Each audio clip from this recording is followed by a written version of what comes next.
welcome to the Clash of Clans World Championship.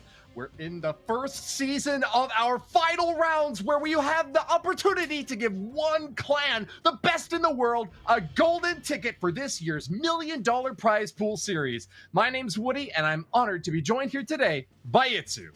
Thank you so much, Woody. Yeah, I'm super hyped to be on the second day of this monthly qualifier. And we have already an exciting first day already behind us, and I think we should take a look at what exactly happened yesterday to be ready to starting into today's matches. So let's take a look at what exactly happened yesterday and which teams made it into the next round. So let's take a look at what exactly happened. Capital idea, Itsu. Of course, we want to review the teams that have been competing so far. Marcos Gaming went up against Vatang in the very first matchup. Take a look at the highlights from an earlier match there where you got to see a shot from Urek up on top, steadily knocking down that town hall, the big burly bases you see here in the World Championship.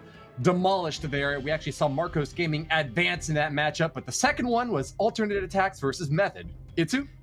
Yeah, and we were having a first look at the bases of Alternate, and those ring bases did not look pretty, but Method to Madness tried their best, but at the end of the day, it was not enough to actually beat Alternate in that match. We had a ton of anti-two-star base. We are seeing two of their bases, and well, Method to Madness had not great answers against those, so this means defense is sometimes winning matches as well. And that's exactly what happened in that match. Following up, we got to see MCES versus the world champion ATN.aTTaX squad, getting another masterclass in offense from the sky. La Lune was the most prominent attack strategy of the day with lots of different variants, seeing excellent success. But being able to finish off this hit, Linade took a big win for his squad before we moved on to Vatang versus MCES. Yeah, this was now in the loser bracket, so whoever is going to win is still staying in this tournament, and whoever is going to lose is dropping out of the competition for this month. And we have MCES with Kingsman being able to beat the powerhouse of Vatang just to make it into the second day. And well, that are our teams for the second day, so amazing matches are ahead. And I think, Woody, we should take a look at the bracket, right? Sounds like a great idea to me. You know, thousands of teams competed in the in-game clan war leagues to compete through the pre-qualifiers so that they could be among the 6 that are here today. This is how our double elimination bracket is now shaping up, and we do have some news to share with you based upon an admin announcement earlier on today. Marcos Gaming was disqualified. In the absence of an online studio environment, teams and players are required to play the entirety of their matches on their webcam and their face and device shown to visible to everyone to maintain our competitive integrity. And unfortunately, one of the players from Marcos Gaming disconnected from the integrity camera during the match. So you can see the bracket updated here now with SpaceStation Gaming going off against ATN.aTTaX in the upper bracket, while MCES waits down in the lower bracket. SpaceStation and ATN.aTTaX could both survive a loss, while any loss from MCES will result in elimination. But Itsu, let's get into the big juicy details of what a win means. It's all about the pricing. Yeah, it's all about the pricing. It's not only honor which is on the table. No, it's a lot of prize money as well. $15,000 is the first prize for this one, and obviously the golden ticket. So there's a lot on the line for those teams left in the competition. So I'm super excited to see which team can in the end edge it out. But Woody, I think we should take a look at the community voting, because you out there can get involved as well. Sounds like an excellent idea. Just a reminder that everyone has also super excited about that golden ticket, meaning qualification for Worlds at the end of the year. Also the potential for qualification to the Last Chance Qualifier just for coming in second place. But let's go ahead and toss it off to our casters now for Clash Me Anything. Here we are there. Welcome. Hello. We're here. We're in Carbon, and we are just about ready to get into the matchup. ATN.aTTaX and SpaceStation Gaming. What an incredible match this is going to be. Yes, it is going to be incredible. We're going to be seeing these teams. Remember, this is the upper bracket. If you win, you go to the grand finals, and then you still have a chance if you lose, and MCS is waiting down in the wings to see who they're going to face. But SpaceStation Gaming, with the captain of Graticus, is going to be looking to come in with the 3 stars. And can Nick, is we are going to be looking and see if Nick, one of the craziest attackers, some insane strategies, Judo. That's my eye. But Lex knows that at 99 average destruction, now they're going up against Alternate.aTTaX, the defending world champions, Judo. And they were on form yesterday, weren't they? 2 wars won, both of them with 14 stars on the board. So they really put up a great performance. And Itsu alluded to this earlier, but both of the teams here could lose a match and still come back because we are still in the winner's bracket. But obviously, winning this match puts them through to the final match of the day to find out if they can get the golden ticket. And there is your averages, Carbon. Surprisingly, SpaceStation ahead of Alternate.aTTaX. Yeah, SpaceStation with the higher average destruction, which helped from the pre-qualifiers because they came in with a #1 seed. At this point, it doesn't matter what happened then. And now we're kicking it off with Ash of Alternate.aTTaX. But the key stat that we want to point out with this player, Ash, is he has not failed on his last 9 Town Hall 14 attacks in the qualifiers. And he's coming in to try to go 10 for 10 here, Judo.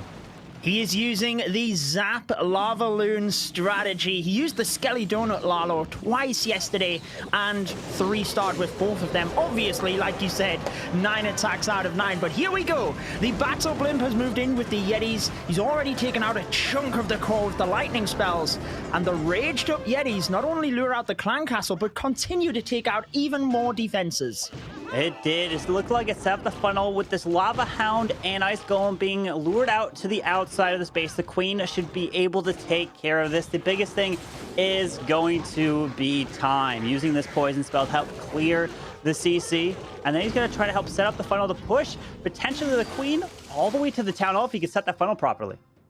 Yeah, that will be phenomenal. And I find this interesting, Carbon, that SpaceStation have gone with their signature ring-style base, but it's very different to the other bases they were putting up yesterday because Alternate were tearing apart ring bases, and SpaceStation obviously know that. That's why they've altered things slightly. So I'll be intrigued here to see if Ast can continue to take this out, but it's looking phenomenal. Like you said, Queen beelining into the center now. He's got the funnel created brilliantly. Everything looks perfect so far. It is looking fantastic here. Now the Queen going to be able to take this Town Hall down. We saw Volley coming with a similar style attack that was just yesterday. And now Ast is looking to do this as well with the lava starting to come in on the left side. The Town Hall is gone. Can the Queen get the scatter? No, the skeleton is going to slow her down. But let's see, there's probably going to be a bunch of red air bombs. Still has yet to drop this Grand Warden, Judo.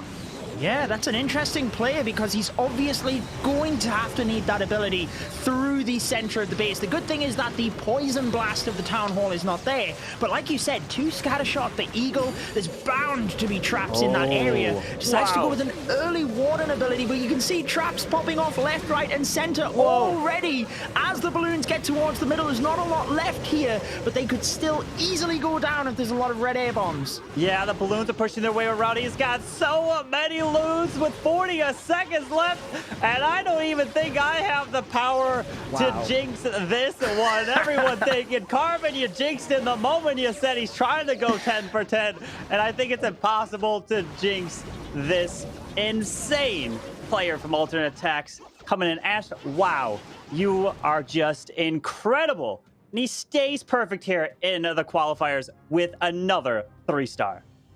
Exactly what we expected from Alternate.aTTaX, and they always seem to improve. We've seen them win the World Championships last year. There's been a pretty big upgrade date dropped not too long ago, and they seem to have just took it upon themselves to showcase to us what strategies are performed and exactly how to do them because, well, they're just tearing apart bases left and right over this weekend. And with the Zap Lalo with another 3-star. And now Agent coming in with the drag bat. He did triple with the drag bat in his very first attack yesterday, but he fell short in his second. Now he's looking to help turn this one around. Because remember, this is the upper bracket. If you lose, you still have a chance in the qualifiers. But the one who loses here today will be taking on MCES, who is no easy feat, Judo. Certainly not at this stage. All of the teams are you know, potentials to win. SpaceStation coming into this as the #1 seed, let's not forget that. And I find this interesting because some of the teams have been rotating the order of players, but Agent has always been their first attacker, or at least this weekend, and he's always came in with a dragon attack. Look at this battle blimp moving in beside the dragon's carbon with that warden ability, trying to get it all of the way to the town hall, but is it going to make it? The Sweeper's pushing it. The sweeper's pushing him back left and right. Oh, the blimp is... Oh, wait, one sweeper's canceling out the other. It makes it to the town hall here. The tornado trap looked like it was going to be on the other side of probably the town hall. But is it going to be able to, with the sneaky goblins? I don't see them. They should. Yes, the town hall's going down. And yes, the town hall is secured. And starting the bats and the scatter. Right into the dead zone of the scatter shot. That is a perfect play. He has an ice golem, which is probably for that wizard tower. There it is, right on form. Continues to freeze the scatter shot, and he has three free spells here, Carbon. This is incredible. Look at all of the dragons. Look at all of the bats. Wow. You cannot jinx this attack either. No, you can't at this point. With one freeze left, it is going to be a 3-star answer coming in from Agent 33 of SpaceStation Gaming. Plenty of dragons left. Has that extra freeze. Okay, there's some the ice golems that are standing there, but with over a minute still left in the attack. Beautiful triple with the drag bat. Wow. I mean, we hyped up alternate attacks, world champions, but SpaceStation, #1 seed this weekend, they are wanting to take alternate down, and they are keeping up the form. It could have been easy for them to crumble there. First attack, alternate getting the 3 stars, but a really comfortable attack by Agent means they can keep their confidence up, keep their pressure on, and really this war could definitely be the first team to crack. Yeah. Absolutely. We're going to see which one can go from the winner's bracket, because that is where you want to go. You have the advantage. Because even if you make it to the finals, you have to lose twice in order to be eliminated from the competition here. But we're going to see, boom, one of the best players coming in with the Blizzard Lalo. He's got the invisibility. He's going to use it a little bit early here. He's not... Oh, wait. He makes the scatter shot invisible, which now the Super Wizards can lock onto the Queen, takes that down. And looking to help to set up a beautiful funnel to help his heroes throughout this attack. Yeah, when I first seen the blimp coming in, I presumed he just wanted it in the heart of the base, but there's a lot of gaps there. Potential for giant bombs, so I believe that's why Boom has automatically popped the Super Wizards out in that area in order to protect them. Really nice job, and now you see the heroes coming in. But Judo, notice one thing that he doesn't have to deal with. The Super Wizards cleared the CC, even including the Lava Hound. So his heroes can push their way in without getting stalled up by that defending CC. Now the Queen, she can reach over the wall, grab the multi, the Town Hall, the other multi. This hero value, this hero charge is getting an incredible value. Yeah, the Queen can reach the Town Hall here after the single target Inferno, and she can reach every single one of them. Boom, taking inspiration from his teammate Varley, because the base is vanishing before our eyes.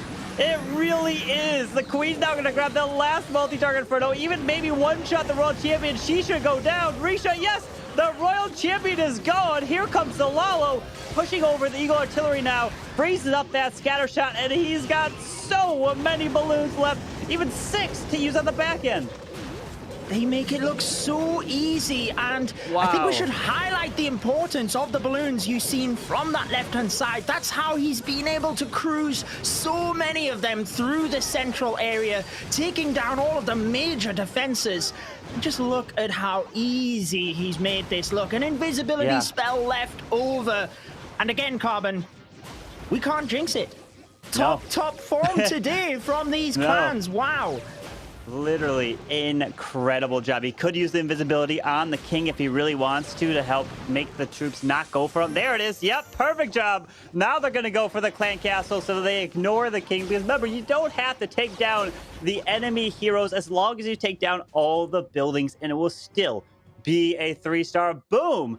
Answering with their own 3-star. And this is what you want to... You probably don't want to be running ring bases against alternate attacks, which is what SpaceStation has been doing throughout the qualifiers, Judo.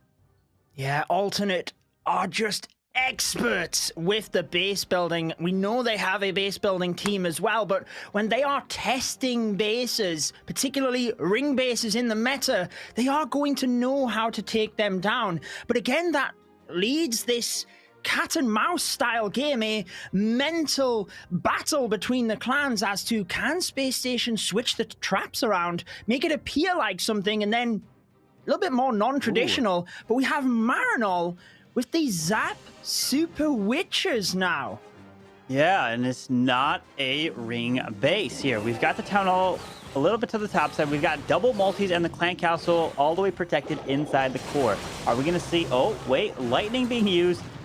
And I feel like he could have gotten a little bit more value, unless, okay, he did damage the World Champion there to half health. But, and remember, notice the Grand Warden altar is standing next to the World Champion.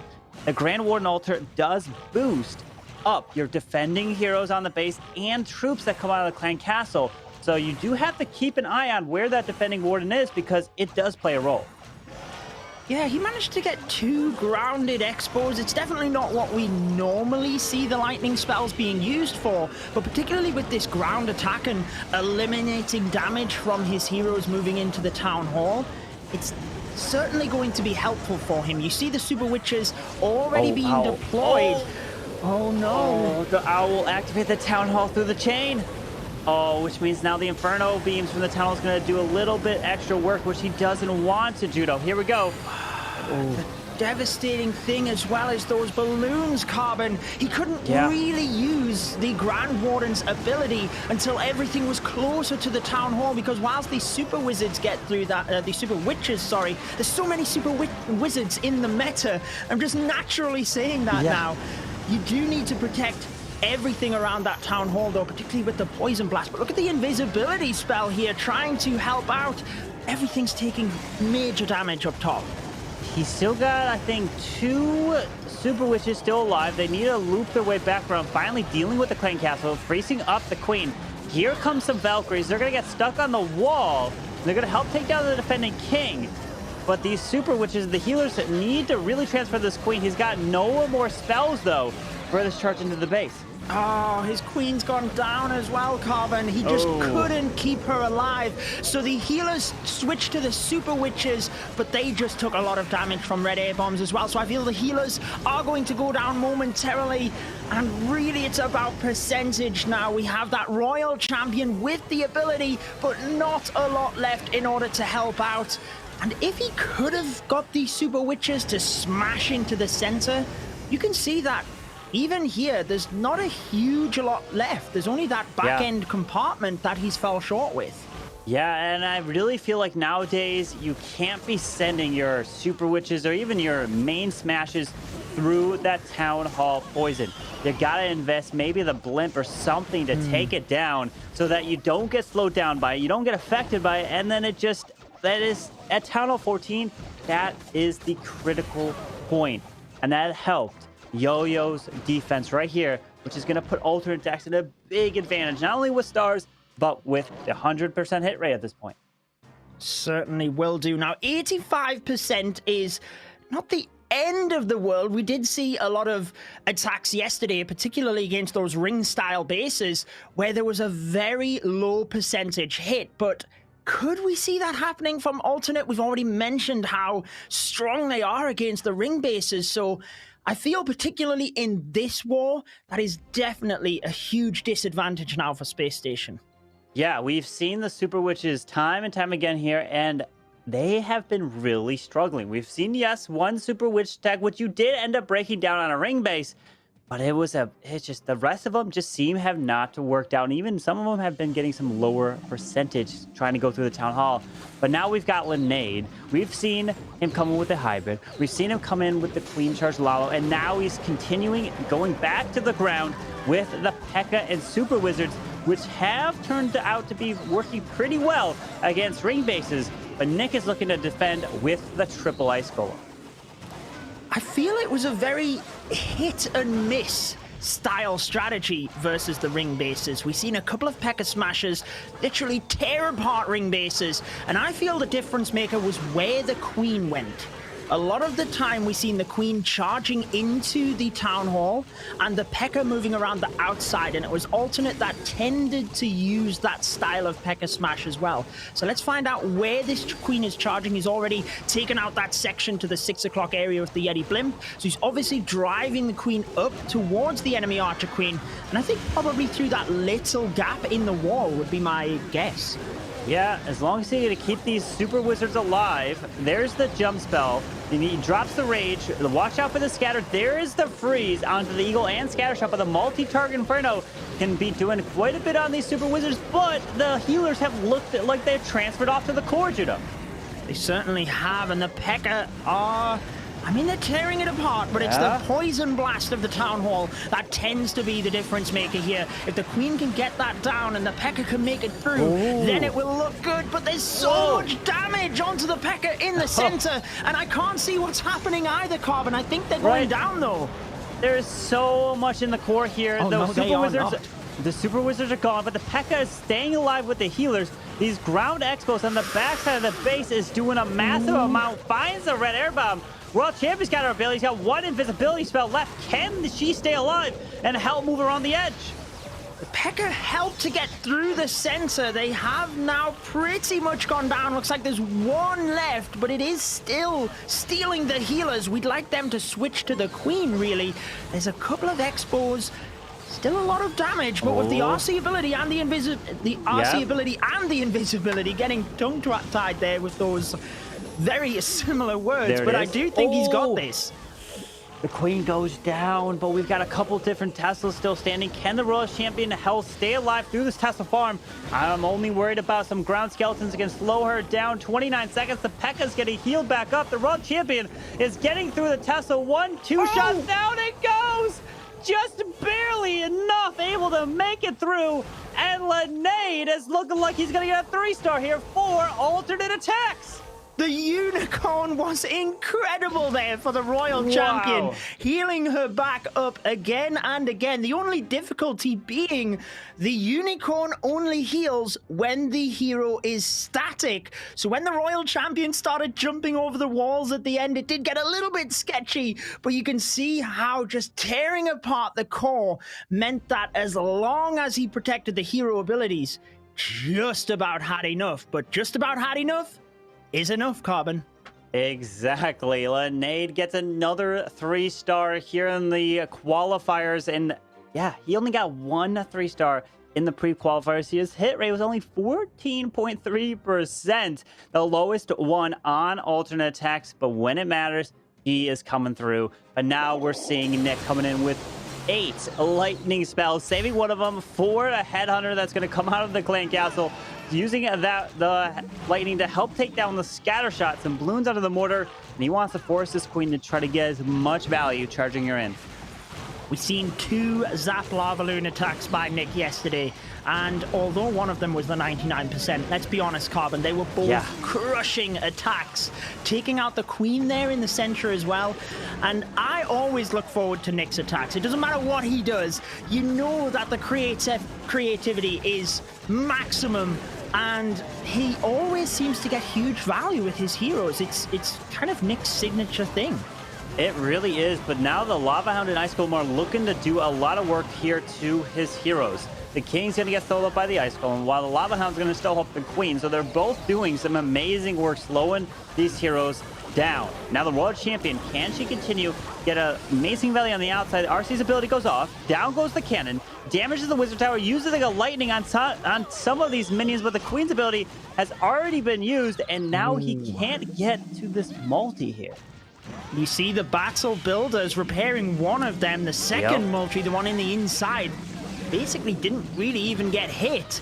I'm pretty sure Nick did want a little bit more with the queen, but he does have a stack of balloons now moving in from that side. It's really whether they've got the strength to get over the core. The battle blimp moving in, so we'll see that warden ability momentarily, we would think. Ooh. The sweeper will continue to push them back, though. There's a couple of red air bombs that pretty much hit nothing. That's hugely advantageous for Nick.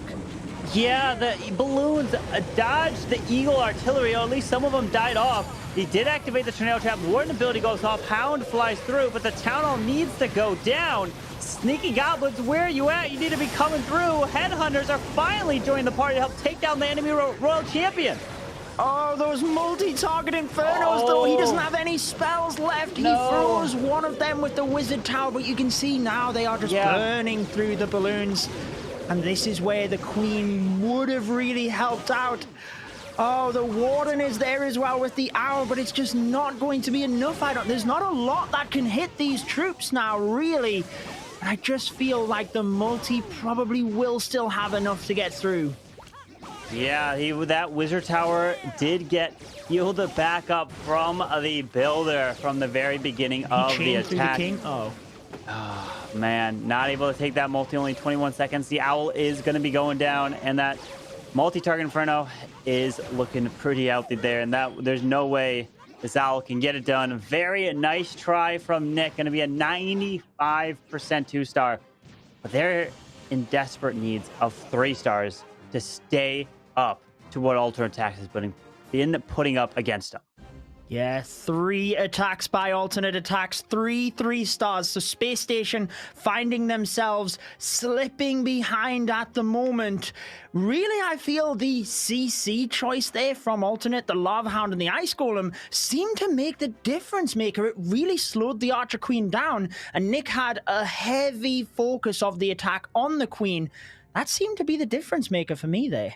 Yeah, the Lava Hound Ice Golem CC. You may see it a lot more coming soon in Town Hall 14 Basics, especially if that's the clan castle that ATN.aTTaX has been doing. But now we're seeing Yo-Yo23 coming in with a Super Wizard P.E.K.K.A. Smash. Starting off with that blimp, raises up, gonna have some Yetis.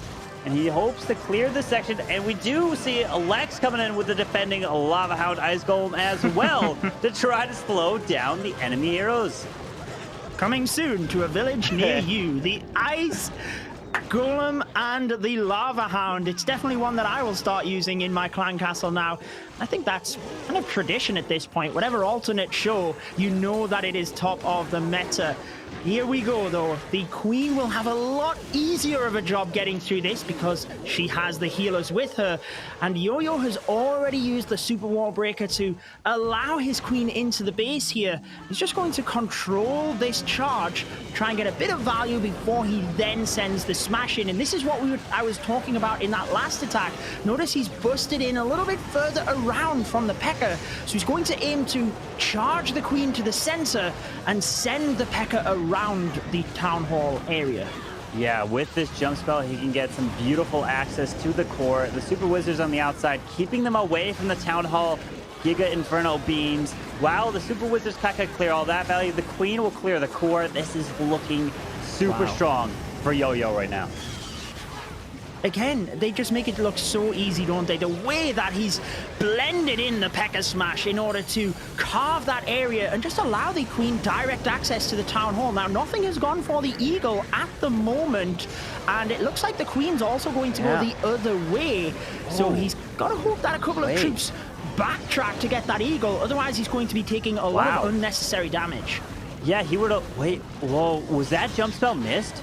Did he misplace the jump by 1 tile? Did he want the Queen to go in there, or did he want the Queen to stay on the outside and do exactly what she's doing right now?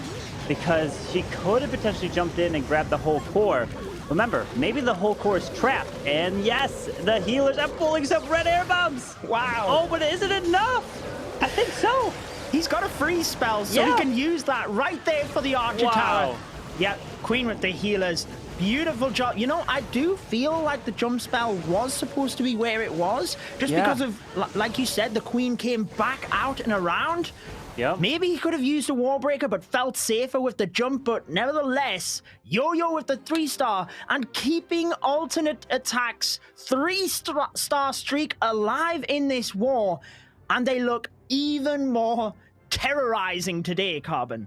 They really do. They were studying their opponents from day one, and we talked to Boom yesterday at the very end, and that's what he said. He's going to be going over what he saw from day one to really say, hey, what are we thinking that the opponent's going to give us? Potentially those anti-2-star bases from SpaceStation, and you know, alternate attacks.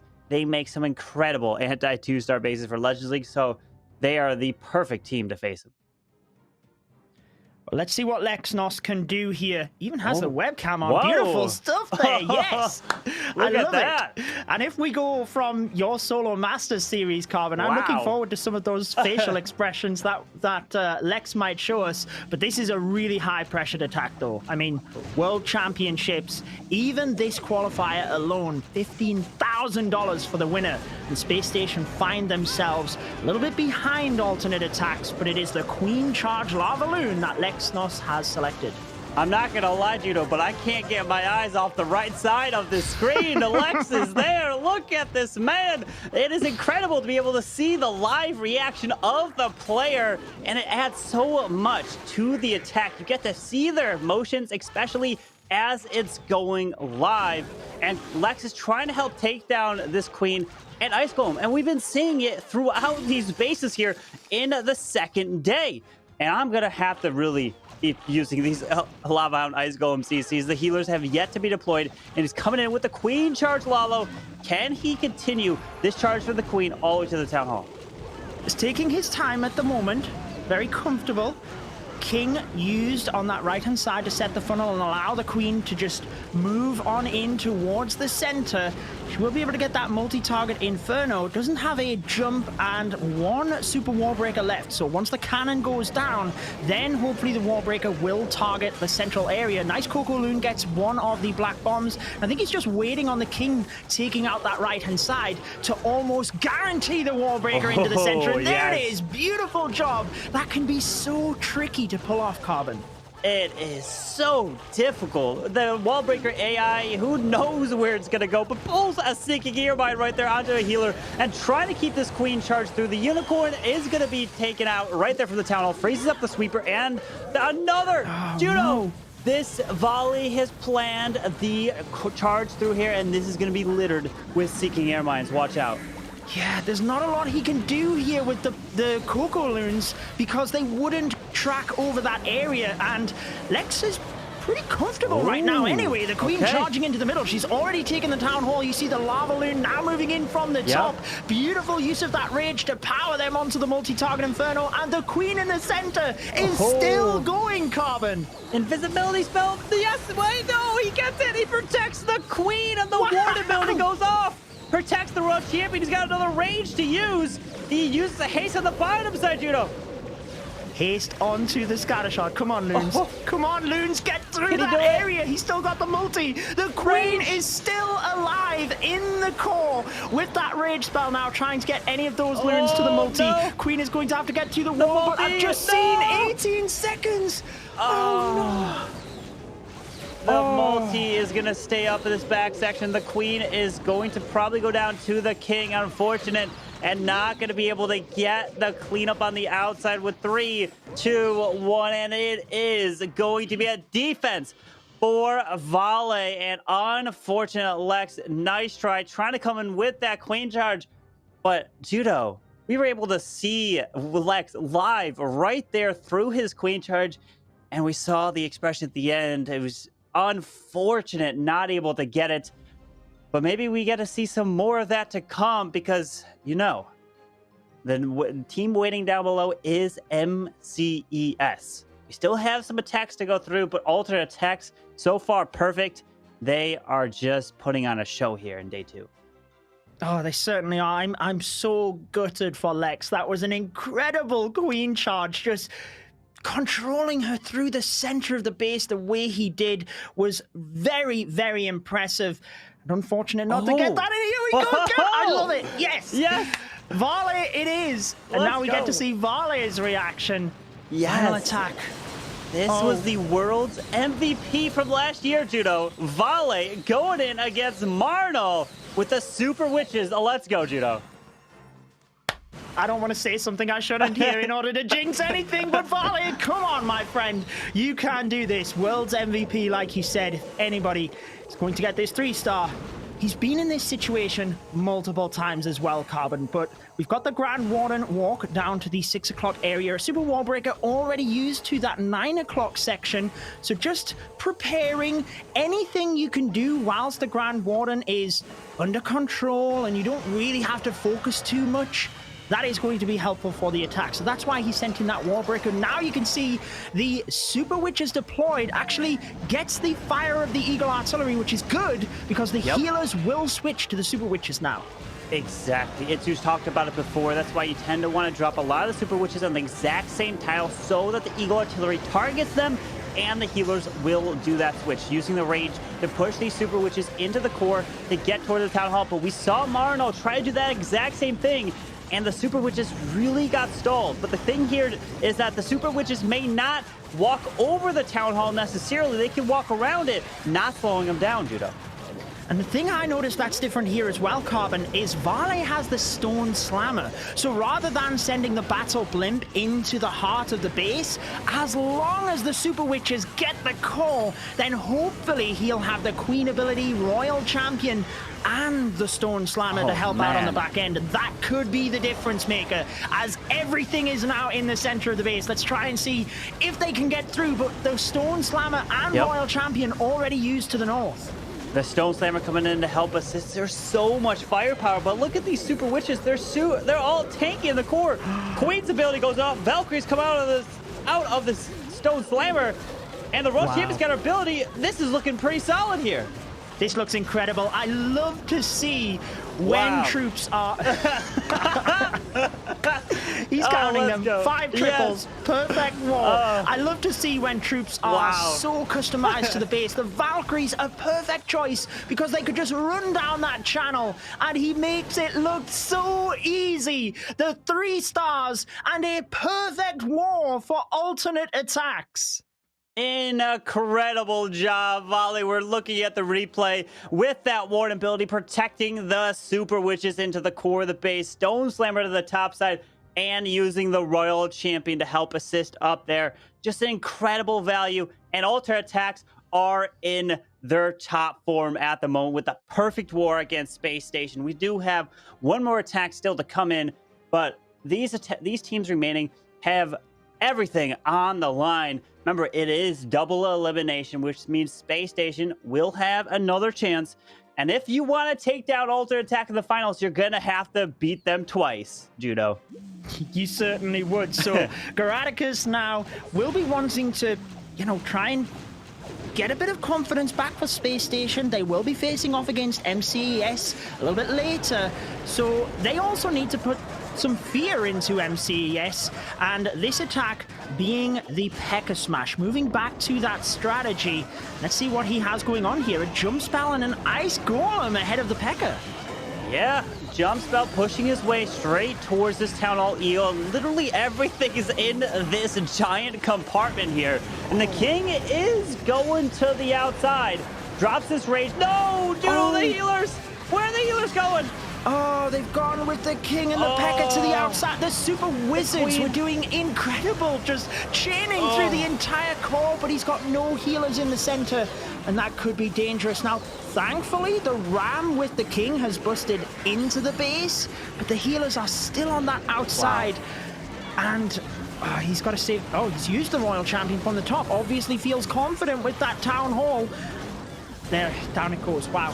Yeah. He's getting scared there for a moment. He's trying to have his Queen to be able to pick all this off. The double giant, maybe even more giant bombs in the core. The Queen goes down to the Town Hall. Poison effect.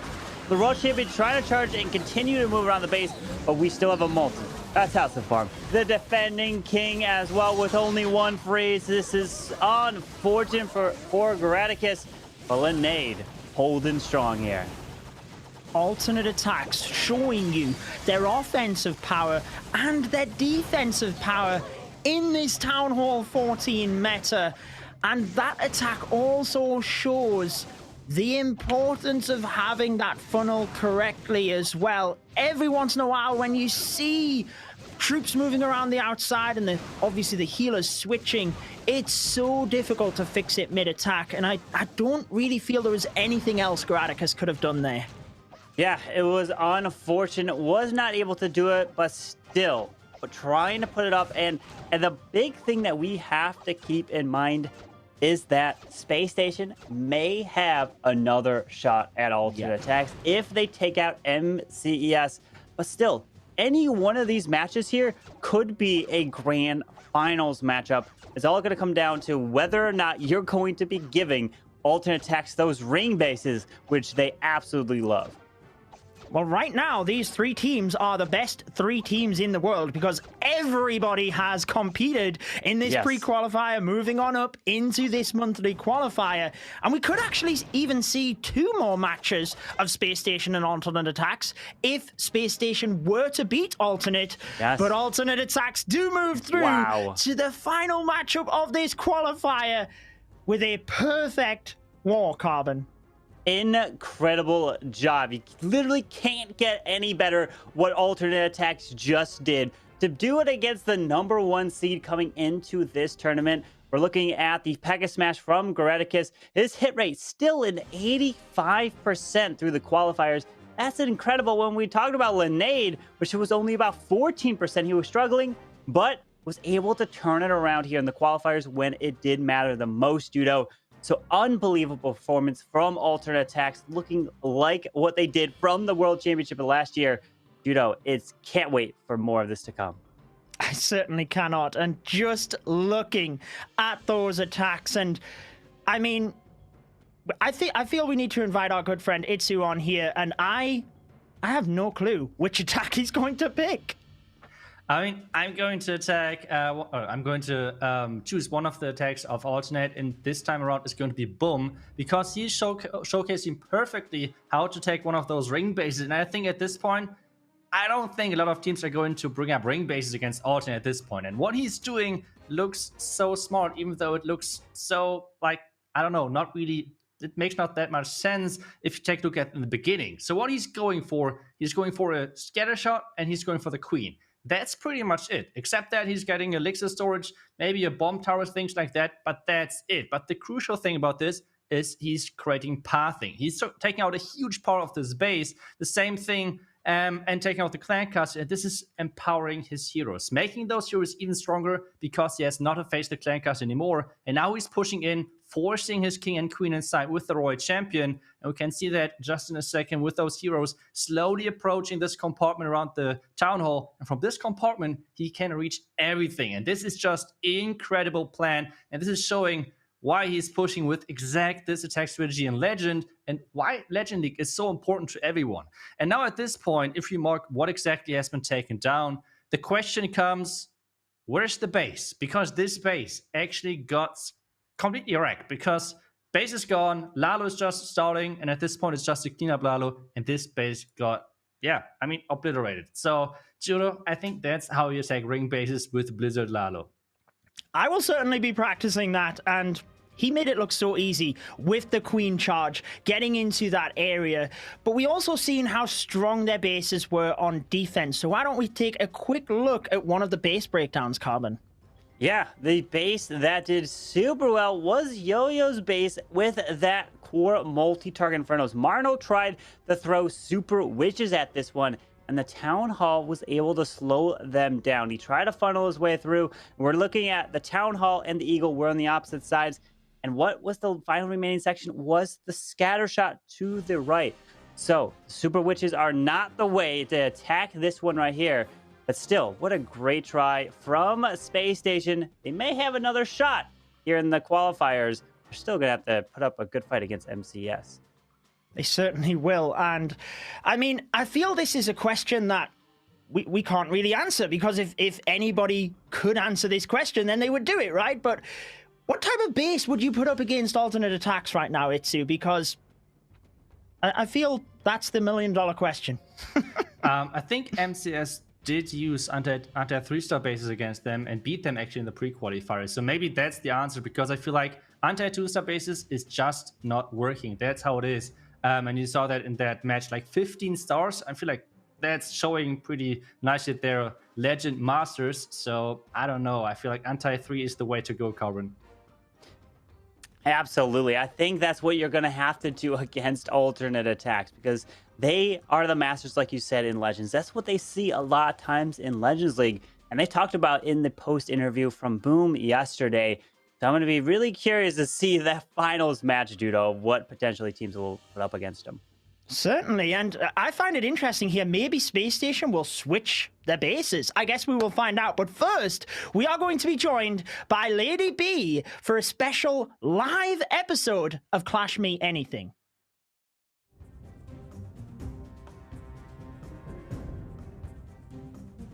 Judo, and welcome everybody to Clash Me Anything.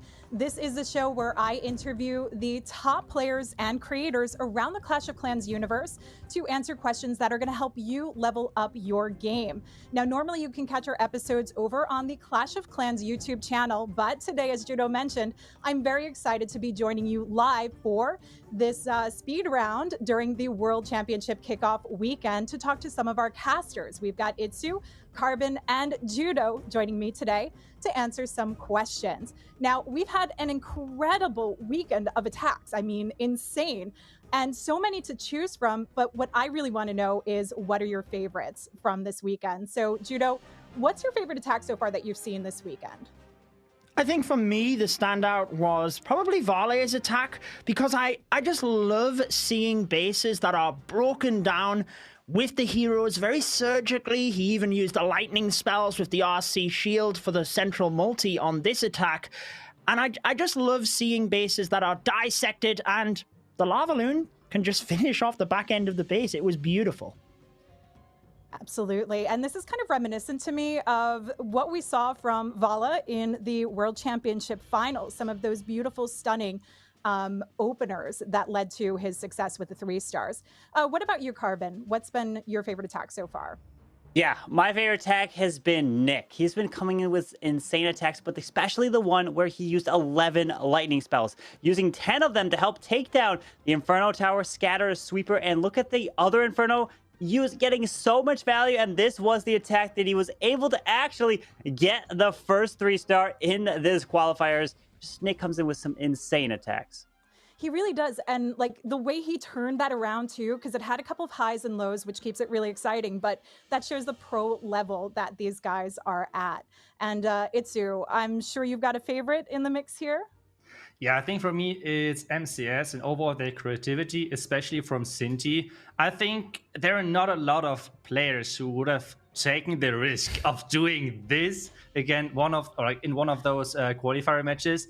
This was just impressive to me, even though at the end it was not turning out. But I just want them to keep going for those things, because this to me is MCES, and I think this is why they have a great shot at keep going in the tournament. I 100% agree. And, you know, you bring those crazy attacks and it really can pay off for you. You've got great risk, great reward sometimes. So we've got some viewer questions for you that we were picking up over from Twitter earlier this month. And we have Adriel Fernandez who would like to know, does this Clash Worlds team have any favorite teams, or did Town Hall 14 leave everything open for you? So Carbon, any favorites in this so far? I would say Alternate.aTTaX is definitely the favorites coming here, and they've proved it, putting up that perfect war against SpaceStation Gaming. But we're at the sea. Still, anything's on the table. And Itsu, what about you? Do you have any favorites, or do you feel it's up in the air? I feel like Alternate as well. I think they prepared the best because they're just so high in Legend, and that's the current meta and defense. So they did everything they could, and we can see that. Absolutely. And what about you, Judo? Yeah, I mean, I'm not sure on Alternate.aTTaX. I'm not sure if they're on top form right now. I mean, clearly they're the favorites, right? I mean, we just seen how good they were, but I do think there's a lot of up-and-coming teams that are constantly improving, and I think that's a dangerous combination. We could see some newcomers this year. That I will agree with you 100%. And for me, like MCES has definitely been a huge front runner and putting the pressure on ATN. So we've got one more viewer question that came in from Twitter, and this is from Barbarian King 85, who would like to know which current meta is leading in Clash of Clans esports. So Itsu, what are you seeing most commonly right now? I think most commonly we're seeing Lalo because it's just like so hard to bait and everything, and the pros are just making it look so easy. We saw this multiple times over this match as well. I think it's just the most used strategy and the strongest as well at the same time. And Judo, what do you think is the strongest or the most current common meta? I think defensively, we're seeing the anti-2-star ring bases. Offensively, I think we're seeing a resurgence of the Queen Charge from a few different buffs and nerfs, but it works on anti-3-star bases. We've seen the anti-2 as well, charging the Queen to the center, so I'd say the Queen Charge in general. And what about you, Carbon? Are you in agreement on this? Same thing from me. You're going to hear it again and again. But me, I love with that Blizzard Lalo. That Blizzard, and we've seen it from ATN.aTTaX coming with some crazy value from it. And then the heroes can basically clean up the rest of the base. Absolutely. Now, one thing that we haven't seen, which I'm surprised because it's coming back a little bit more, is the Super Archer attack. So maybe at some point we'll get to see more of that coming through within the World Championship scene. But I'm surprised that we haven't seen it yet.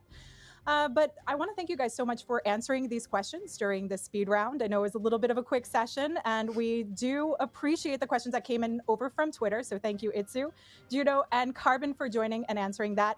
And thank you so much to the viewers who put up those questions. And if you have any questions for the winning team, make sure to follow us over on Twitter and Instagram so you can get your questions in for a chance to be featured in the next episode of Clash Me Anything. But before we head into the next matchup, which is coming up soon, we've got more expert advice for you on how you can level up your base in It Takes a Village, where Carbon and Judo are going to rate your bases. So let's take a look.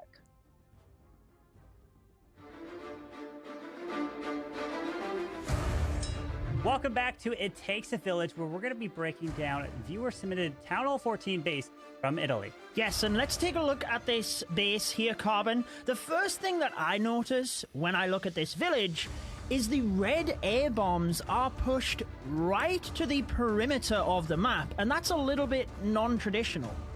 Yeah, and you don't want to really... You would typically see sticking air mines in the place for those red air bombs because you want to keep the red air bombs closer together and they can really do a lot of splash damage, especially in the core of the base. But we're also identifying, taking a look at other traps in the space, and the spring traps tend to be kind of not next to really defenses. You really want to put them next to scatter shots, multi-target infernos, where let's say hogs really group up, move from defense to defense so that you can then start to launch them.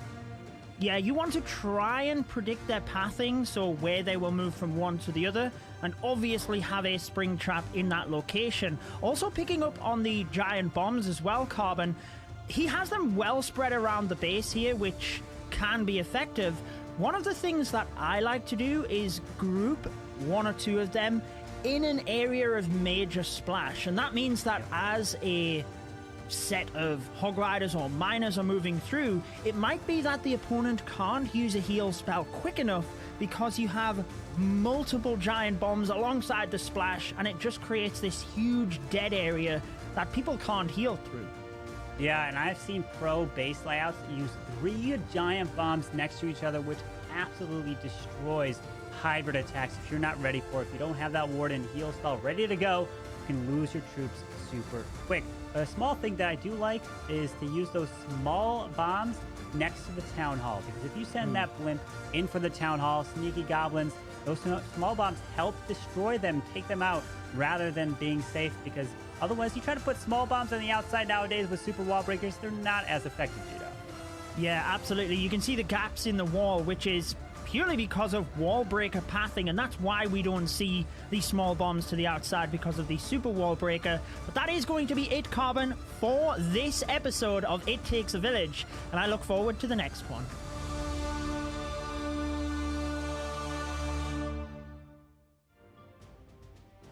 I certainly do look forward to breaking down more bases with you, Carbon, but we do need to move on to the next matchup. It is going to be MCES and SpaceStation, and I am interested to know your prediction on this matchup.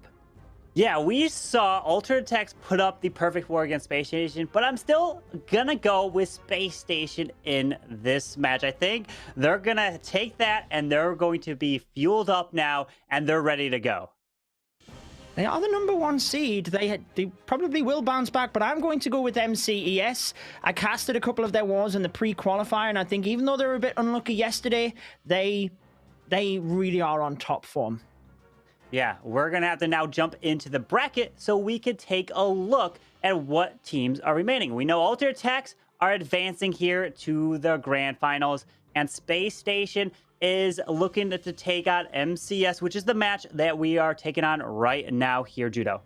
Certainly. So I think we toss this across to Itsu and Woody to take us through the match.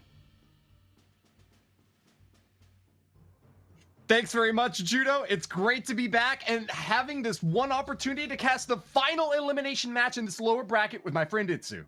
Yeah, I'm super excited. We've already the first team on our screen, which is MCES. And they have done just amazing over the pre-qualifier and this qualifier now.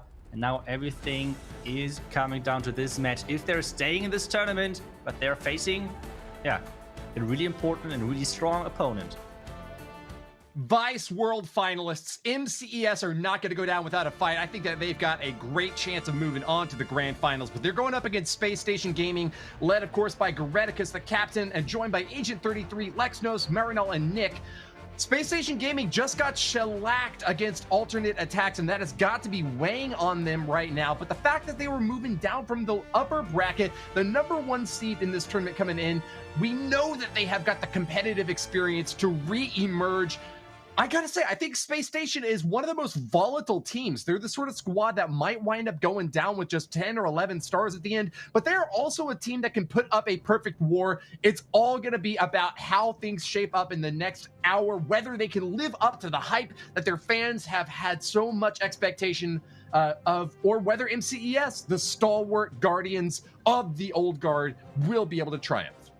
Yeah, it's going to be really interesting to see. And in addition to that, it's going to be interesting to see what type of bases are we going to see. We just saw a ton of ring bases and anti-2-star bases. And it seems like SpaceStation, well, they were really struggling against the alternate bases. So it's now coming down to MCES and deciding, well, are we still going with our anti-3-star bases? Or are we trying to go in with anti-2-star bases as well at the same time? Is MCES pushing enough? Are they high enough in Legends League to actually have practice, to actually have trained against those ring bases? Because so far, a couple of those teams seem kind of like behind the meta and not really pushing in Legends. And due to that, not really knowing on how to face those anti-2 and ring bases.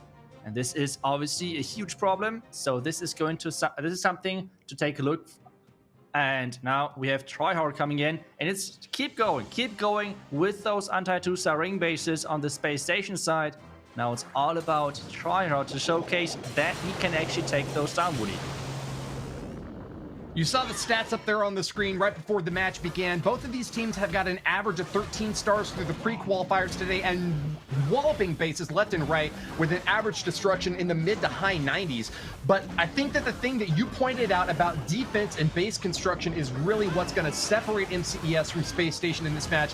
SpaceStation just got a perfect war against them from ATN.aTTaX, and that really suggests to me that their base building is not going to hold up against MCES.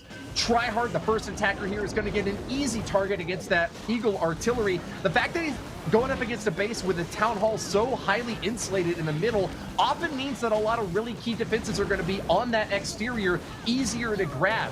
We saw this base yesterday with a long haul march from the bottom right to the top left that ended when it ran into multi-target infernos. Is that going to be the same story with this next attack by Tryhard? That is a really good question, but take a look at this ramp. This ramp is supposed to take down the town hall, so the Lalo has not to worry about the town hall anymore, and this so far is looking incredible. This the ram, I'm out of words. We are really barely seeing this siege machine at all, and we can see it's going down really quickly. So now it's all about taking down the town hall, but so far the goblins are going for the Dark Elixir storage. The town hall needs to go down. Now he's freezing things up. The Sinky goblins are going for the town hall, but there's the NATO trap. He's raging it up. And with this, the Town Hall's going down. That was super important. Now the Lalo is getting started on the right side. We can see the reactions of Tryhard. He was kind of like shaking his head when the Town Hall was in danger. But with that rage, everything is working as planned, I think. And now the Lalo is starting to overwhelm the back end of this base. It's 3 multi-time phone towers, but at the same time, it's 4 ground exposed. They're pretty much useless against air troops, Woody. This is not going ideally, but all the big boxes are being checked off by Tryhard right now. He did get a CC pulled, so he's having to deal with a few archers trying to pop these balloons, but overall, I think that this attack is going just according to plan, really. He's walloping all the remaining defenses, and there's nothing left to stop these balloons now. Just a few CC troops kind of wandering around on the sides, but they are now gone and out of there. Tryhard with a big smile on his mouth as the 3-star is secured. Agent 33's base has finally been tripled, and MCES will start off with a great beginning to this war. Wow, and what an attack. Incredible creative, and that's exactly what we want to see from MCS. That is their win condition, if you want to say it like this. Their creativity they were like one of the most creative teams in this competition, and just this Ram entry was incredible. Really nicely done by Tryhard.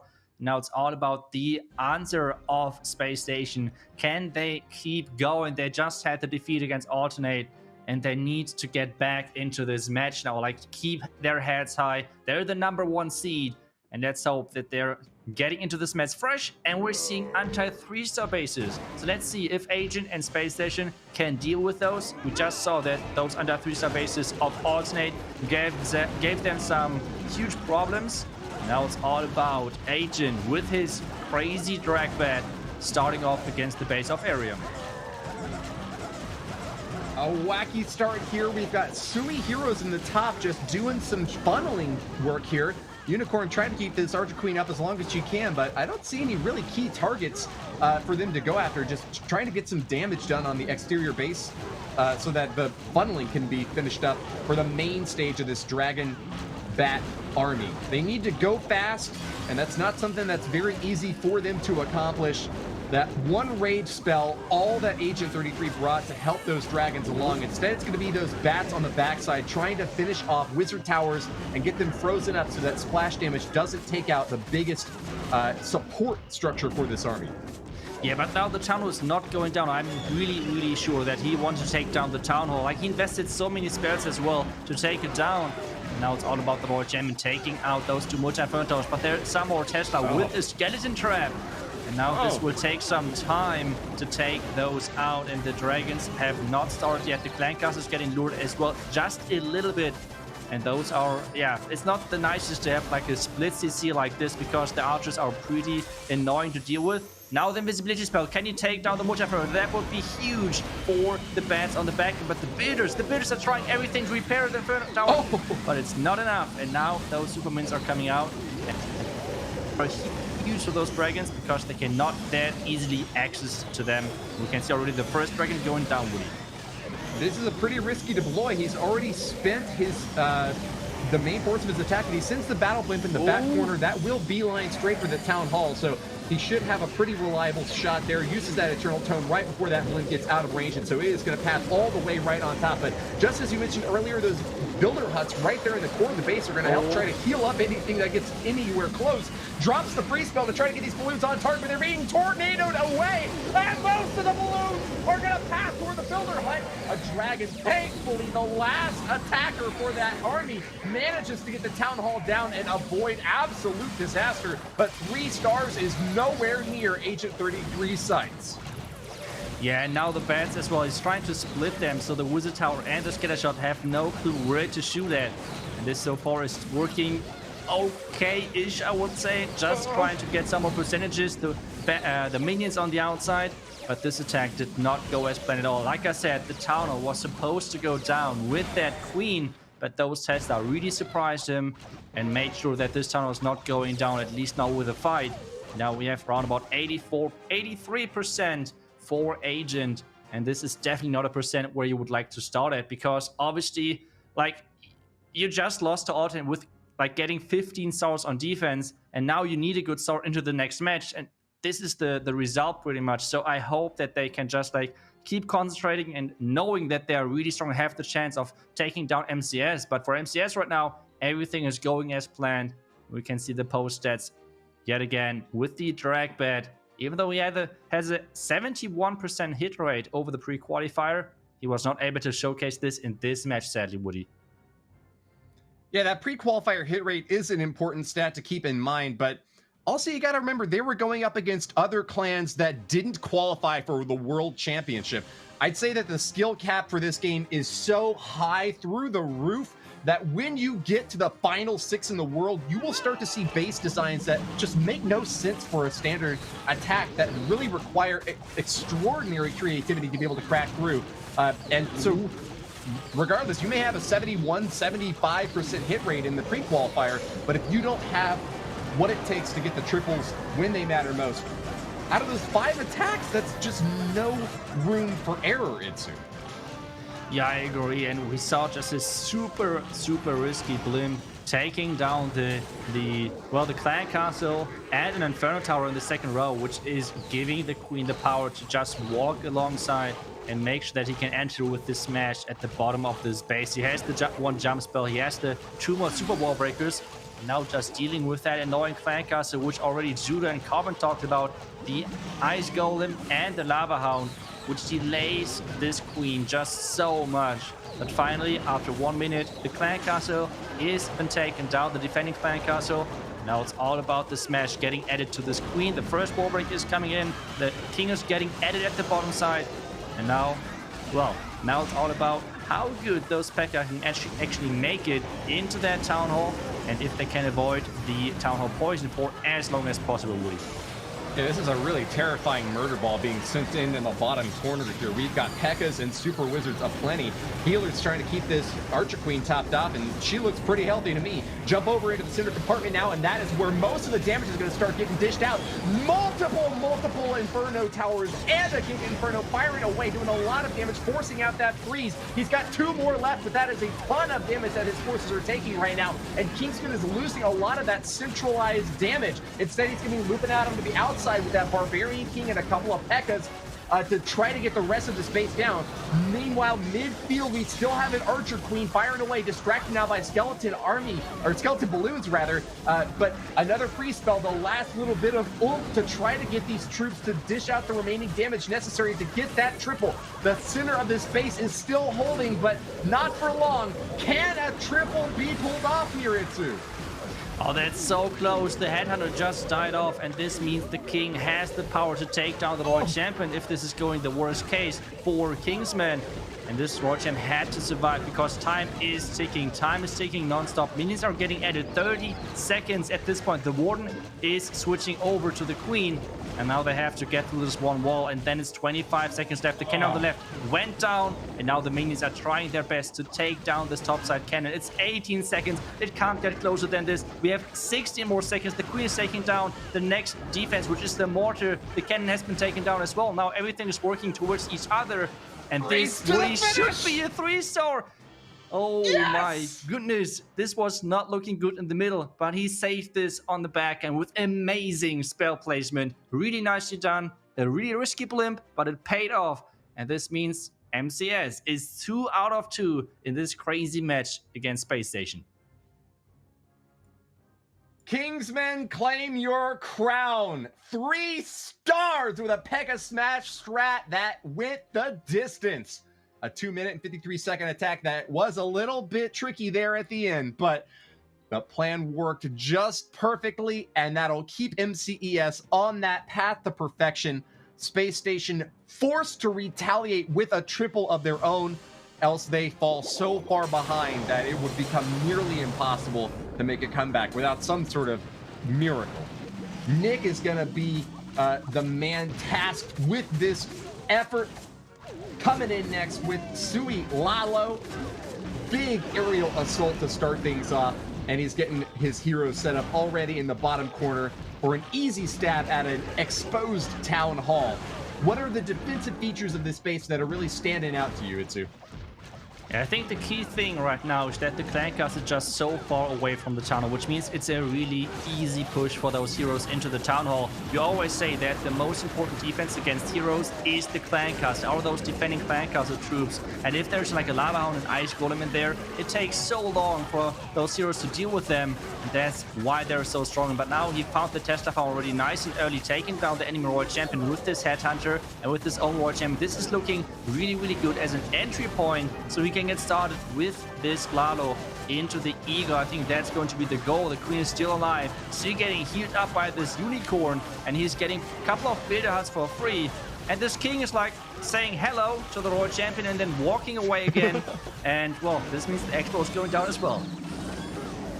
Yeah, Tryhard just going to give it away now. A lot of easy damage dealt already before the main phase of the attack has begun. And I don't know if he was baiting out that hit early on or what, but it seems like Nick is looking pretty confident with the remainder of this base now getting demolished. Balloons spread out, taking out some key targets there with the Eagle going down, now pulling out the CC, but Poison Spell is on point to finish those off.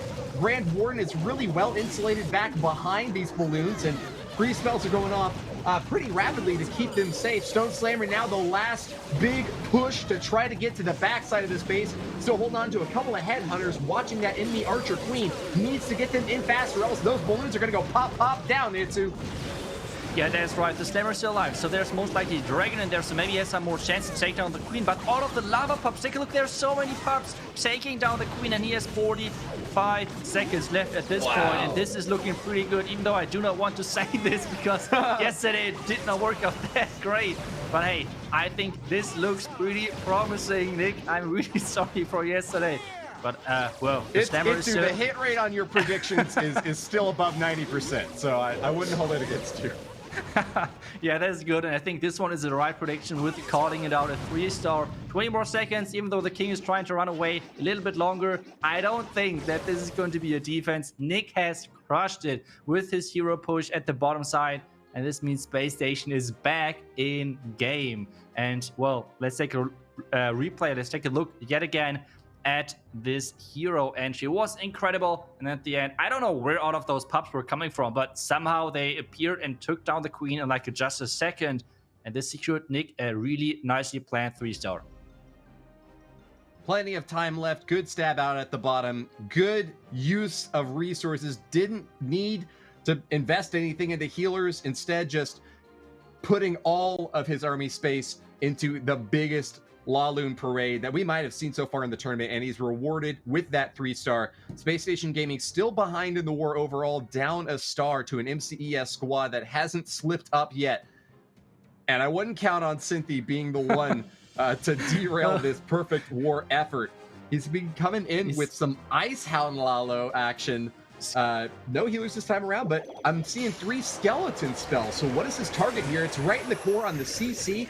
Drops the invisibility to get that donut. Don't misdrop it. Chunk. Yesterday he misdropped the last invisibility spell, but this time everything stays like invisible for the skeletons, and this means they're taking down 2 scatters. The clan cast, this is incredible. And since he's just keep doing it, like he just keep doing it, he says like, okay, yesterday it didn't work out, I would just keep going for it, because that's like, this is so impressive to me. Like, if I would attack obviously one of those matches, like my hands would be shaking, and he's like, yeah, no problem guys, I got this, dropping the invisibility spells like it's nothing. Really nicely done. And this value of the Royal Champion, like, it's already looking really, really good for the attacker of MCES. Brilliant value, and that really shows the peril in posting multiple scatter shots that close together. A lot of times we see them spread out in bases, and maybe Nick was trying to bait in something like that, but Cynthia was going to have no slip-ups this time. Like you had mentioned, it's to learn from what happened yesterday and came back swinging again.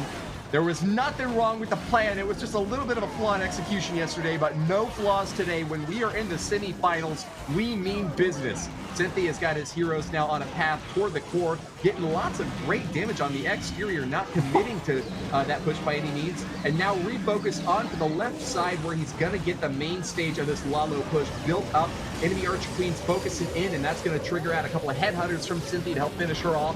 But there's not a whole lot to worry about. Really, just that Eagle Artillery is the last main defense. That alongside that Town Hall Giga Inferno in the core, it's going down quick. Yeah, it's looking really good, but the NATO trap in the core might have...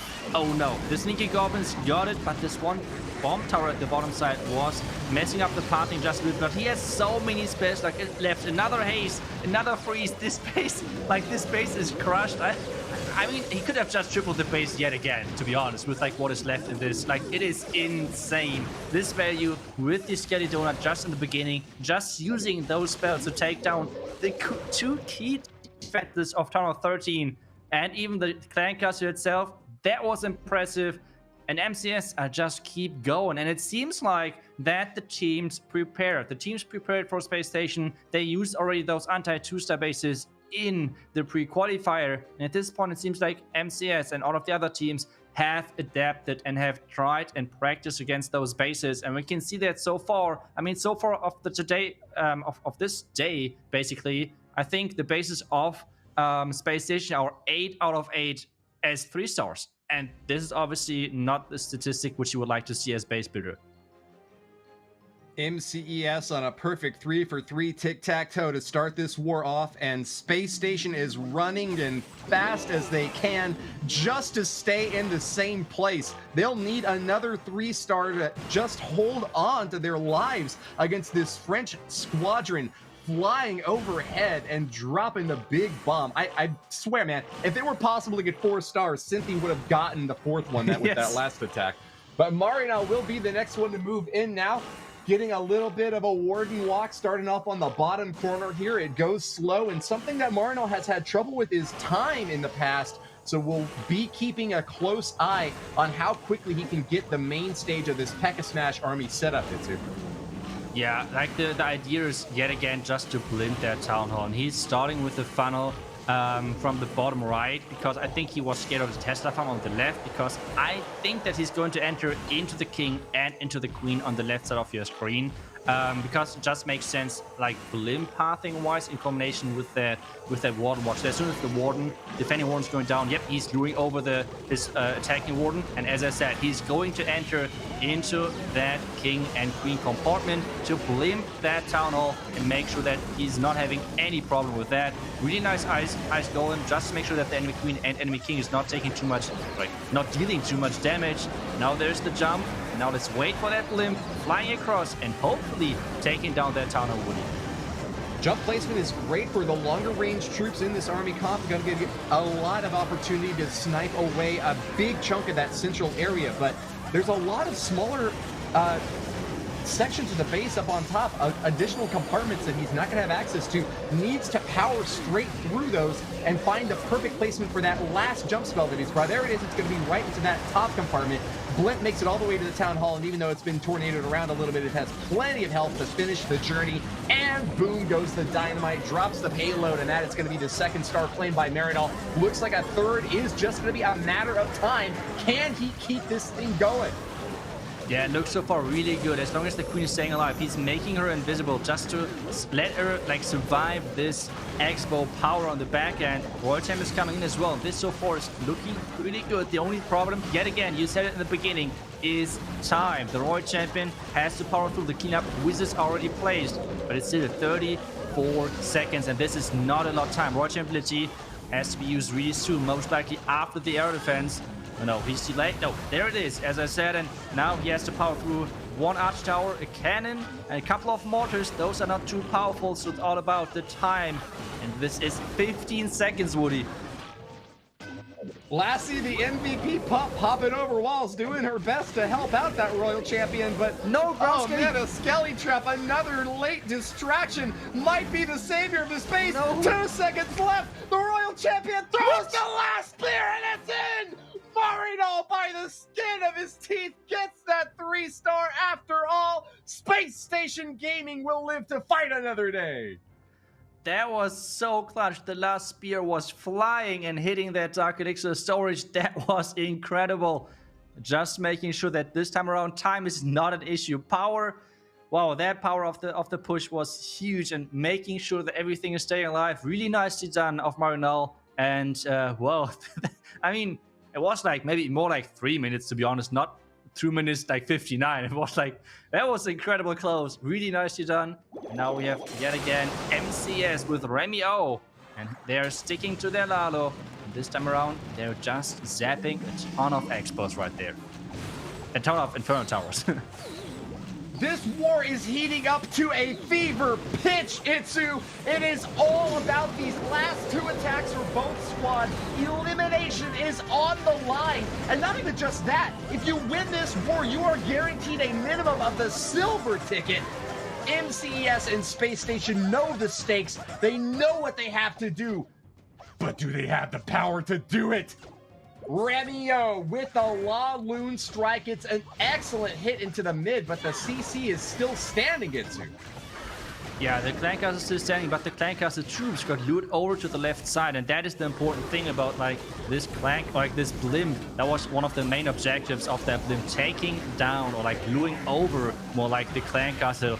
And well, at the top we have the king slowly walking in. The queen is going to push inside this base as well. Yesterday, I think this base is a reuse of yesterday. Was defending incredibly nice. Now the queen and the king are pushing in. And well, I think with the next wall break, he wants to enter into that warden compartment. That's what it looks like. Just to make sure that he has access to the queen, to the royal champion, and even the town hall. Let's see if everything is going as planned. Moving into the mid, slowly marching. Time is not on Remio's side. Less than half of the attack time left. And this queen charge is just doing its best. The Sui stab right into the heart to try to make it to that town hall, but he hasn't made it there yet. Fingers crossed, he's just gonna hope that she does what she does best. Locks straight on and pops the ability. There it goes. One last hit and the first star is claimed. Easy mode from here on out. He's got all of the troops deployed, and he just has to have perfect execution on those remaining spells. His fingers crossed as he scans around the screen trying to detect any future threats. Hey, spells are out. Loons are on target. Boom! Another wizard tower goes down. Boom! The archer tower is finished off. The last line of defense and air defense over on the right side. The corner is annihilated. 38 seconds for cleanup. The pumps are doing their best as they fan out, but can they get the damage high enough, Itsu? This is so close, especially yet again with that time. It's 25 seconds left. The loons are closing in. The last defense, which can target air troops, is going down. But you said it in the beginning, the clan castle is still staying, and that might be the last building now for this base. The last building now, which has to go down to get the 3-star. The pups are everything is on the king. Now the warden has switched over. The clan castle needs to go down. Everything is arriving, and now the red mines are coming in. But this is going to be a 3-star no matter what. And MCES are still going perfect in this match. This match is just incredible. And SpaceStation they have just to keep going because MCES is putting so much pressure on them. And well, this match so far is looking pretty impressive from both sides, to be honest. Alternate attacks throwing up the perfect war, and MCES are not ones to back away from that challenge. With 4 triples so far, they are just 1 away from going toe-to-toe with the top dogs. SpaceStation will need back-to-back triples and an amazing defense in their next one to stay alive. Lexnos, can you deliver? We can see Lex on that right side concentrating on that hit, and he has done amazingly with this Zap Lalo strategy for him in the tournament. Starting off with taking out the core yet again, and then a hero push for that tower. This was his the way to success so far for him in this tournament. Ice going in as well. Then he's going to use his king, most likely to take down the multi-fern tower, and then maybe even the royal champion just to take down the scatter a little bit further behind on the right side. That's exactly what he is doing. The king is pushing in. The queen has to take down the town hall. King ability is getting used. The clan castle could be taken out soon. There's the headhunter coming in as well to take down the enemy queen. And now the clan castle is coming out. There's actually another super minion clan castle in there.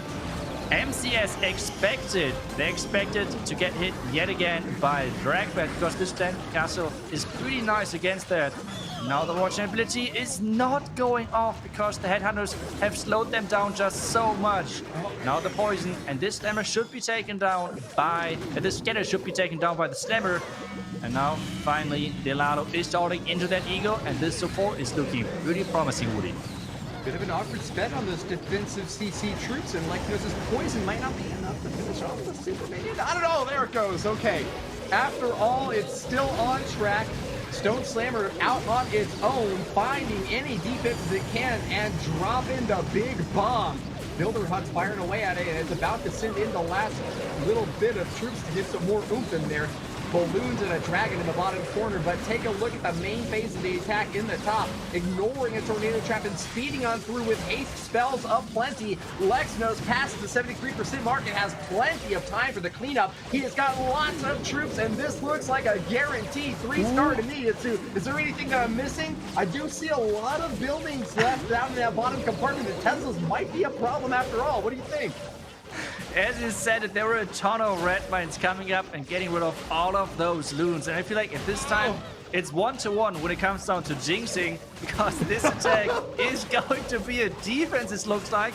Or is he able to push it through with the Owl and the Warden? Maybe he can overpower the back end, but so far it looks like a defense. He is already saying, no, this won't be enough on the right side. We can see his reaction on the face cam on the right side. And this is going to be a defense for MCES, and this is already maybe even the final decision for this match. It seems like MCES so far were showing no mercy whatsoever, and SpaceStation so far already with 2 non-3-star attacks. So as long as MCES is getting this 2-star, they're looking really good in this match, Woody.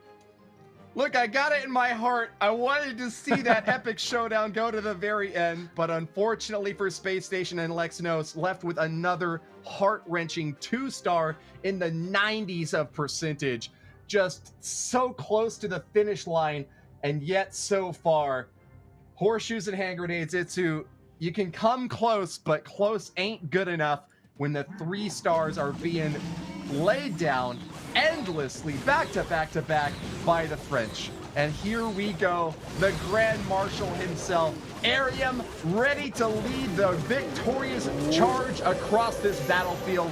All that is necessary to advance to the grand finals will be a 2-star, and that is short order for a master himself, bringing in that Laloon strike. An early hit right into the core of the base with those invisibility spells as well, zapping through nearly everything in sight. A ton of value with that early hit, Itsu.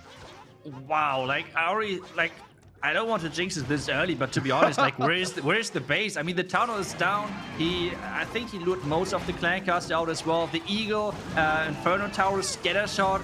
This is just incredible value so far for Arium. And, well, yes, another wall break to get his push into that Queen compartment and get even the second Scatter Shot out of the way. And this so far is looking really, really strong. The Kings, though, has to walk inside, and that's exactly what he's doing. The Royal Champion is coming in as well, taking out this Tesla Farm. So the Tesla Farm is, not to worry about anymore at this point. Queen, though, needs to be taken down. So far, the Skeletons are protecting that Queen. And now, finally, the Queen is going down with that Royal Champion. He needs to take down the Scatter. That was one of the main objectives, Royal Champion ability, to push everything even further in there. And, well, not too much left. He has 2 more Hounds, a ton of Balloons, and a ton of space as well. With that Warden still not even deployed yet, Woody, this is looking really damn good. You saw a little bit of a late free spell there in the choice not to use any headhunters against that Archer Queen. That really signals to me that Arium knows that he's got a lot of work to do on the back end, wasn't trying to overcommit resources early on if he could avoid doing so. Archer Queen on his own side is still trying to power through, and with Balloons coming out in front to shield her, she just might be able to survive and assist with the cleanup now. Eternal Tone protects them as they make their way straight toward these multi-infernos. All of the infernos are gone now. No more scatter shots left in sight. The Eagle has been denied. Just hope that there's no air bomb hiding on the backside of this base. And I don't want to jinx it either again, but it looks like a triple is within the cards for Arium.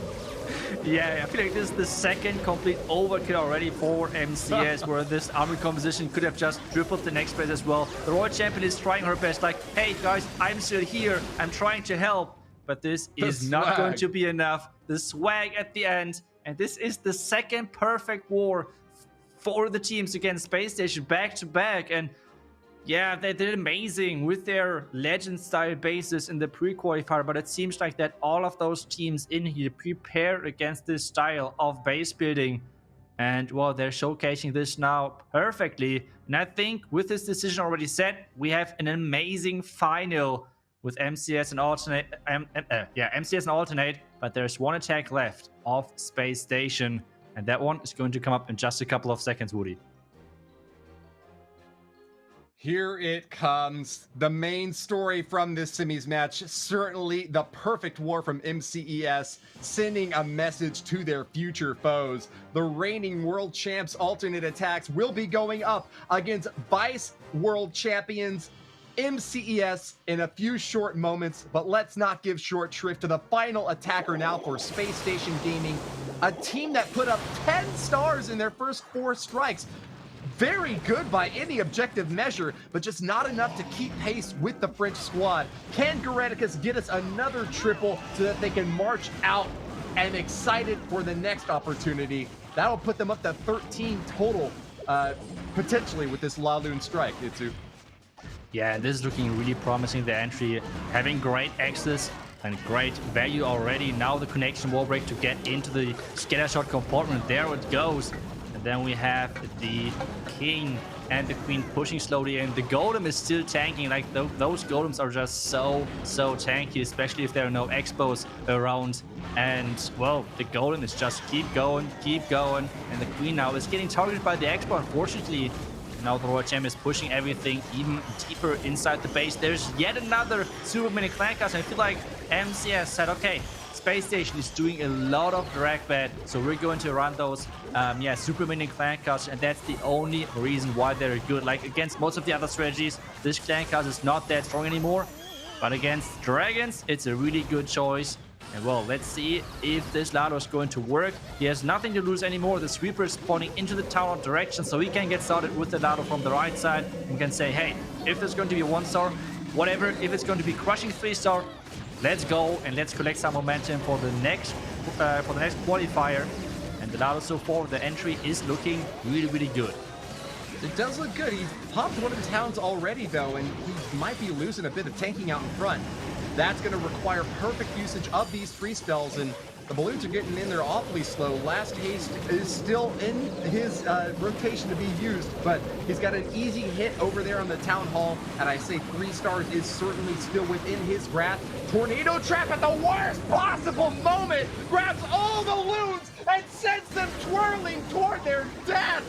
Multi-target Inferno and the Giga from the Town Hall have just toasted that big aerial assault, and Goreticus will not have his hopes fulfilled. Yeah, that NATO changed everything. Really great placement. It was not catching the blimp, but catching all of those loons, rotating it into the multi-fern tower and into the red mines. And those red mines are just so deadly to those loons if there's no warden ability left anymore. He's picking up some more percentages, but this won't change the outcome of this match anymore. A really good approach. I mean, SpaceStation did a great job in those matches, and I think they surprised everyone. I think we can expect a lot from this team over the entirety of the year.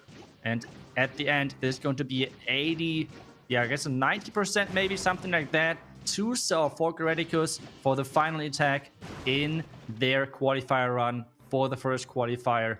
And yeah, this is going to be a 90% 2-star. MCES is going to win and is going to face Alternate in the finals, Woody. Perfect wars put up by our previous World Championship finalist competitors. MCES moving on to the grand finals, securing their spot there, guarantees that they will earn a ticket today, Itsu. The only question remains, will it be silver or will it be gold?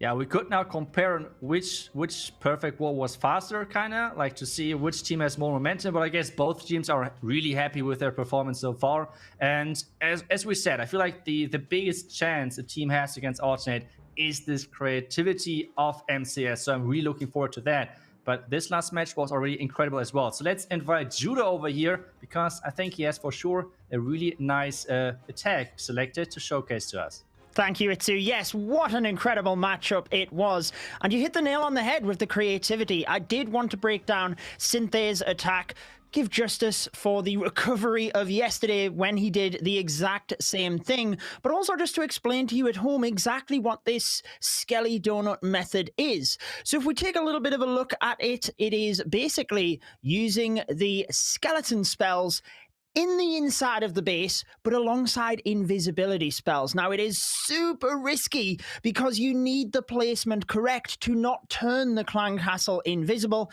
which is unfortunately what did happen yesterday. However, you can see 2 scatter shot going down. Normally, 1 scatter shot and the clan castle is what people go for. Synthe going for 2 of them. And I wonder whether Nick put up this base on purpose to see whether he would make the mistake again. Interesting mental take that. But you can see how now he's just going to aim to take out this entire right-hand side. And I really like the invisibility for the Royal Champion down the bottom as well. It's a spell we see used for her quite a lot because she can just continue to take down the defenses. And it's really good in areas where she's taking a lot of damage and you really need a defense down, such as the multi.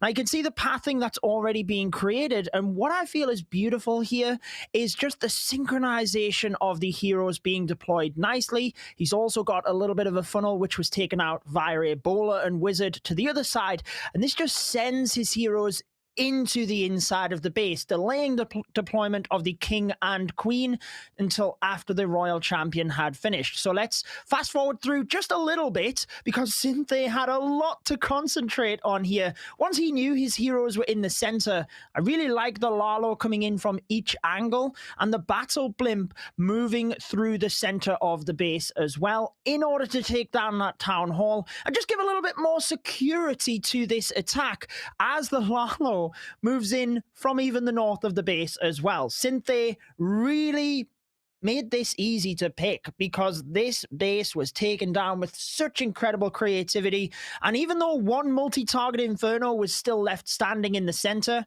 he had balloons from every angle, and Itsu said it right. He could have even taken down another base. That's how effectively that strategy was. And I'm really happy that he did the Skelly Donut again and managed to pull it off this time. Yeah, I think it was really important for him to like collect this confidence actually. And well, thank you so much, Judo, for your time, and we will see you later again. And I think now we should take a look at some predictions, Woody, right? Sounds like a great idea to me. But I mean, they've heard enough from us. I think that we need to figure out who is going to win the war according to the community vote. Make sure to put your hashtag in your response so that we can track it with our bot. Either hashtag ATN for alternate attacks or hashtag MCES. We'll let you know who wins the community vote soon. Yeah, that's right. So let's take a look now at what exactly the schedule is looking like for the rest of the stream, because we have now the finals coming up really shortly. And well, this is going to be the finals of the double elimination. What does this mean? Well, if alternate is going to lose in this final match, since they're coming from the upper bracket, they have basically like a second life and we are going to witness the final yet again. If MCS are going to lose because, well, they're coming from the bottom bracket, this means alternate is going to be your winner of this month qualifier and is taking home the first golden ticket. Maybe yet again, Woody. A terrifying task for MCES to be certain, going up against the world champions who not only are on the top of the upper bracket, but have 2 lives. You got to beat them twice if you want to have an opportunity to move on. But with that, I think that we've got a little bit more left to do on the setup side before we move into that final match. So, Itsu, I'm kind of curious whether you can share with us a little bit of insight about your own journey as a player transitioning into casting and what it's been like setting up that studio and finding out more about the backside of the playing field. Sure, let's do Hey it. Clashers, And let's take a look at Itsu, this is and how I'm we're going to playing. tell you today how I went from being a pro player to actually a caster for the Clash of Clans World Championship 2021, and everything which was put into this decision and everything which happened behind the scenes pretty much. And well, this is how we play. My transition from being a pro player to caster actually did not change too much, with one big change actually with not practicing with the team anymore, but instead being able to stream more, to concentrate more on casting events. My setup changed a little bit from transitioning over from being a pro player to caster. Being a pro player, I did YouTube videos, I did streams and everything already, but now with like full-time content creation, casting, everything, I needed a better PC. I have like 3 monitors always in front of me, so I have the possibility of reading the chat, for example, when streaming. Obviously having my tablet in front of me, being able to watch all of the action and commentate and see who is going to win at the end. During the cast itself, it's always really helpful to have like different informations being on the screen. So for example, like seeing who's on voice with you, who's talking, who's giving you kind of signals, like when things are changing. The run-off show, for example, is always really helpful to have that on your screen, or like background information for the players, for the teams in general. That's the important thing about casting, that you keep your head calm and make sure that you have everything under control. So when I did the switch from being a pro player to caster, obviously the background, the entire atmosphere kind of had to change. So I had the new studio, which I'm now working from, with the cool background. And obviously most of those pieces in the background have like a background story. So for example, like the P.E.K.K.A statue, that was the trophy basically. I'm really looking forward for Clash Esports in 2021 with all of the different challenges which are coming up for the players, how they're adapting to the meta, how they're adapting to the different tournament setups, because I feel like tournaments became quicker and quicker, so you had less time on planning, less time on preparing your attack. So I think different type of players are now needed, and seeing this change from the beginning to now where we are and where we might heading, this is for me super exciting. Really looking forward to that and see how things are going to work out in the end. Thank you for watching. This was how we play, and I'm super excited about this new season.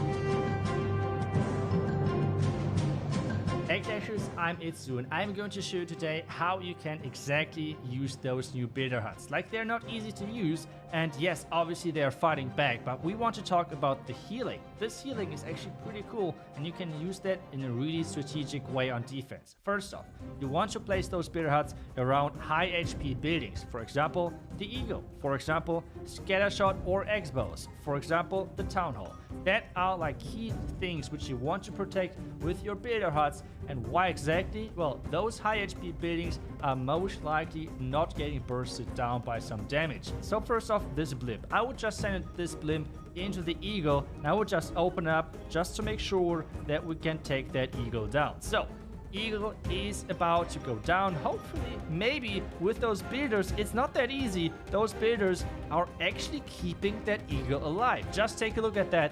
That Eagle is still alive and now getting repaired up. If there would have been some other, like a cannon or like an arch tower, this would have, like, the buildings would have been down. But with those builders next to a high HP building like the Eagle, it is really annoying to take those down.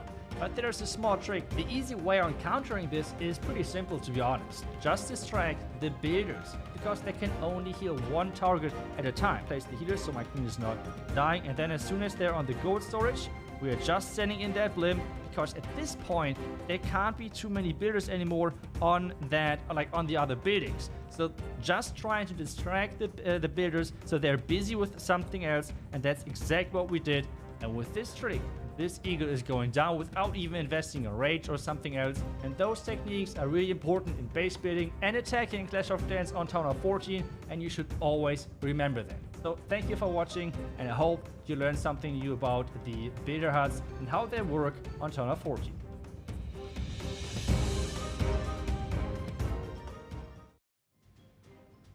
Brilliant insights, Itsu. Just one of the many excellent tips that we've had for Town Hall 14 attacks so far this weekend. I know that we can get more great insights by checking out your channel as well as all the other content creators who are working together on this broadcast. But the time has finally come. We've had enough discussion. We've had enough planning. We've had enough thinking, chatting, and talking about this upcoming match. It's time to get this thing underway because there's only one left. We've got a golden ticket to hand out, and we've been waiting all year to give it to one of the best teams in the world. Is it going to be ATN.aTTaX, the reigning world champions, or MCES, a team that's gone toe-to-toe with them before as the vice world champions and who just put up a perfect war against SpaceStation Gaming?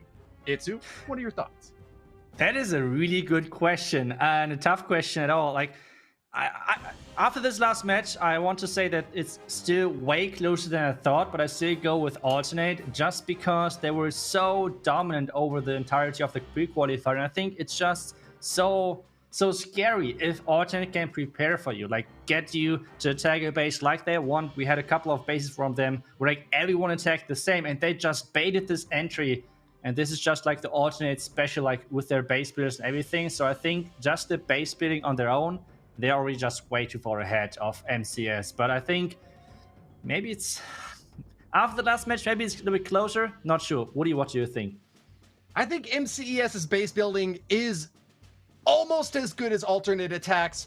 Their attacking is just as good. It really could go either way depending upon how this match unfolds. I think I'm leaning a little bit more toward MCES, but still overall, when it comes down to it, I got to predict ATN.aTTaX, the team in the upper bracket with 2 lives, definitely has the upper hand. And I'll even go so far as to predict the score. It's going to be a 14-12 victory for ATN.aTTaX. Wow, that score prediction is kind of ballsy. Okay, so I'm going with Alternate as well. I mean, I said that already, but okay, when you said this with the score, let me think. 14-12 looks pretty good, but I'm going to say with that 13-12 because I think the anti-3-star style is not fitting that great with the attack meta of Alternate right now. They like to use they like to attack the anti-2, anti-3 not that much. So let's see. So I say 13-12, but I think. Yeah, this is going to be an amazing match ahead of us, Woody. So I cannot wait. Just this is going to be crazy. Well, we're both very excited to find out who's going to win, but let's go ahead and ask the community what they think. We've got the results in now, and here is the scoring. 61% of you in the chat said that ATN.aTTaX was your favorite to win this next war. 39%, a respectable minority, facing off in favor of MCES. Yeah, I mean, the community really likes to watch those alternate matches, obviously likes to watch the creativity of MCES as well, but I think it was kind of to be expected, this community result, but at the same time, we said it so many times, we said it with amazing words already, but this match is just going to be incredible. The creativity versus the powerhouse of alternate, like just this face-off in the current meta, is going to be amazing to watch and obviously to cast. Well, it's a pleasure to be joined by you here on the main stage. We're counting down the last remaining minutes until we can kick this thing off. We get to see the final bases, the big boss at the end of the raid. Will there be any new creativity in terms of base design or attacks? Have these teams been holding off until the grand finals to open up with any new meta? Or will it just be more of the same, the things that have worked in the past that have gotten them both perfect wars leading up right until today? They both seem like they're on fire, playing at their very best. It's going to be a joy either way. Yeah, that's for sure. I think for the question if they have like any secrets up their sleeve still, maybe Alternate. I don't think that MCS have anything like didn't hold anything back because like they were in the lower brackets. Like if they lose, they're out. For Alternate, it was always like, okay, if we might lose, we still have like a second life, so that's not too bad. So they were not really forced to showcase anything yet, if they have anything. But I still think they're just going to stick to their bread and butter, basically, like their legend army compositions where they're just so good at. And for MCS, I think they just keep going with their creativity. So I feel like they're just creating every single day, every single match, like a new attack, with their skelly donut attacks and everything. So let's take a look at the rosters. We have MCES still going with their team captain Tryhard, Ariam, Kingsman, Ramio, and Sinti. And just take a look at their incredible statistics with the average destruction at the top, and then right beneath that, the average hit rate. But their opponent is not easy at all, Woody, right? Right, you are about that, Itsu. On the other side of the field, we have a team that's seen the numbers so many times. We all know that it's all about the heart of the matter. ATN.aTTaX is a German squad facing off against their French foes, a European showdown for the ages. ATN.aTTaX, of course, captained by Boom and joined by Ast, Yo-Yo, Linnaeus, and Vale. It is a rematch for these two teams who have met on the grand field of battle before, but in such high stakes, a grand finals on the line, a golden ticket to the 2021 World Finals. We've been waiting so many months for this, and we are not disappointed at all with the two teams that we see up on the top. The numbers might suggest MCES had a better performance in the pre-qualifiers, but ATN.aTTaX has really been on fire. And I'll stick with my prediction that they are the favorites to take it home. Let's see how we start with Vale, who finished up as the clutch hitter last war, instead going to be the first to deliver an attack this time around. Yeah, this looks already really promising. Luring out the clan castle nice and early, but he has not the luck of the timing with the clan castle. He needs a raid soon. He needs a raid soon. Or is he just saying this is enough? Like, this is incredible. He's saving the rage, keeping the nerfs, but now he's saying like, okay, I'm just going to rage. This is way too risky. But the queen for now is skipping that air defense. That could spell huge problems for him if that queen keeps skipping it. And this looks like it. He has to invest something to take that air defense down. And so far he is saying like, no, the air defense is keep staying. That's no problem whatsoever. But at some point he has to do something about that air defense, Woody. And that poor unicorn, it's been the MVP in the past, but it's getting burnt up. Barely survives the encounter with the multi-target Inferno. And right you are, needed something to finish off that air defense. A couple of archers on the outer side will be enough to get that kill. While they also managed to grab a mortar on the top right side with a single archer. Really good read and kind of an unexpected misstep there by Tryhard to leave a defensive structure vulnerable to a one single unit takedown. Gonna be joined over there on the right side corner by that Barbarian King and the Mighty Yak, ready to charge straight into that outer compartment to grab another air defense and a multi-target Inferno, potentially. Defensive Royal Champion got that spear at the ready to hold it in, but hopped over the wall and made herself vulnerable to a takedown by the King. Yeah, this charge so far looks insane, and so far not a single black man. So this tells me that this charge was not tested, and now the first black man, but this might be already too late. He has access now to both sweepers and great pathing into the tunnel. He has to freeze that scatter shot, but now there are coming a lot of red mines up. This now is getting kind of risky because the tunnel is somehow needed to be taken down by this Lalo push. Now the Royal Champ from the right side, but there's not too much space left with this. But the Warden is not following the loons. Instead, he's going for the single queen.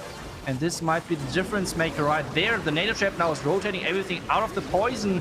And this Royal Champ now needs to clutch things up. It's 30 seconds left. The queen at the bottom side still with her ability. But this is looking, I would say, interesting at this point, because the Royal Champ still with her ability, but 20 seconds and the Queen won't be a big support. Royal Champ ability, and this means there is not much left, but it's only about time. Queen path bound to the outside, going after a storage, and it's all up to the remaining Queen of troops along the top side. Vale is already starting to vogue, showing off his skills with the first hit. ATN.aTTaX will keep up their momentum. They are now 6 for 6 on triples, and the unimaginable destruction from that Law Loon still has me blown away.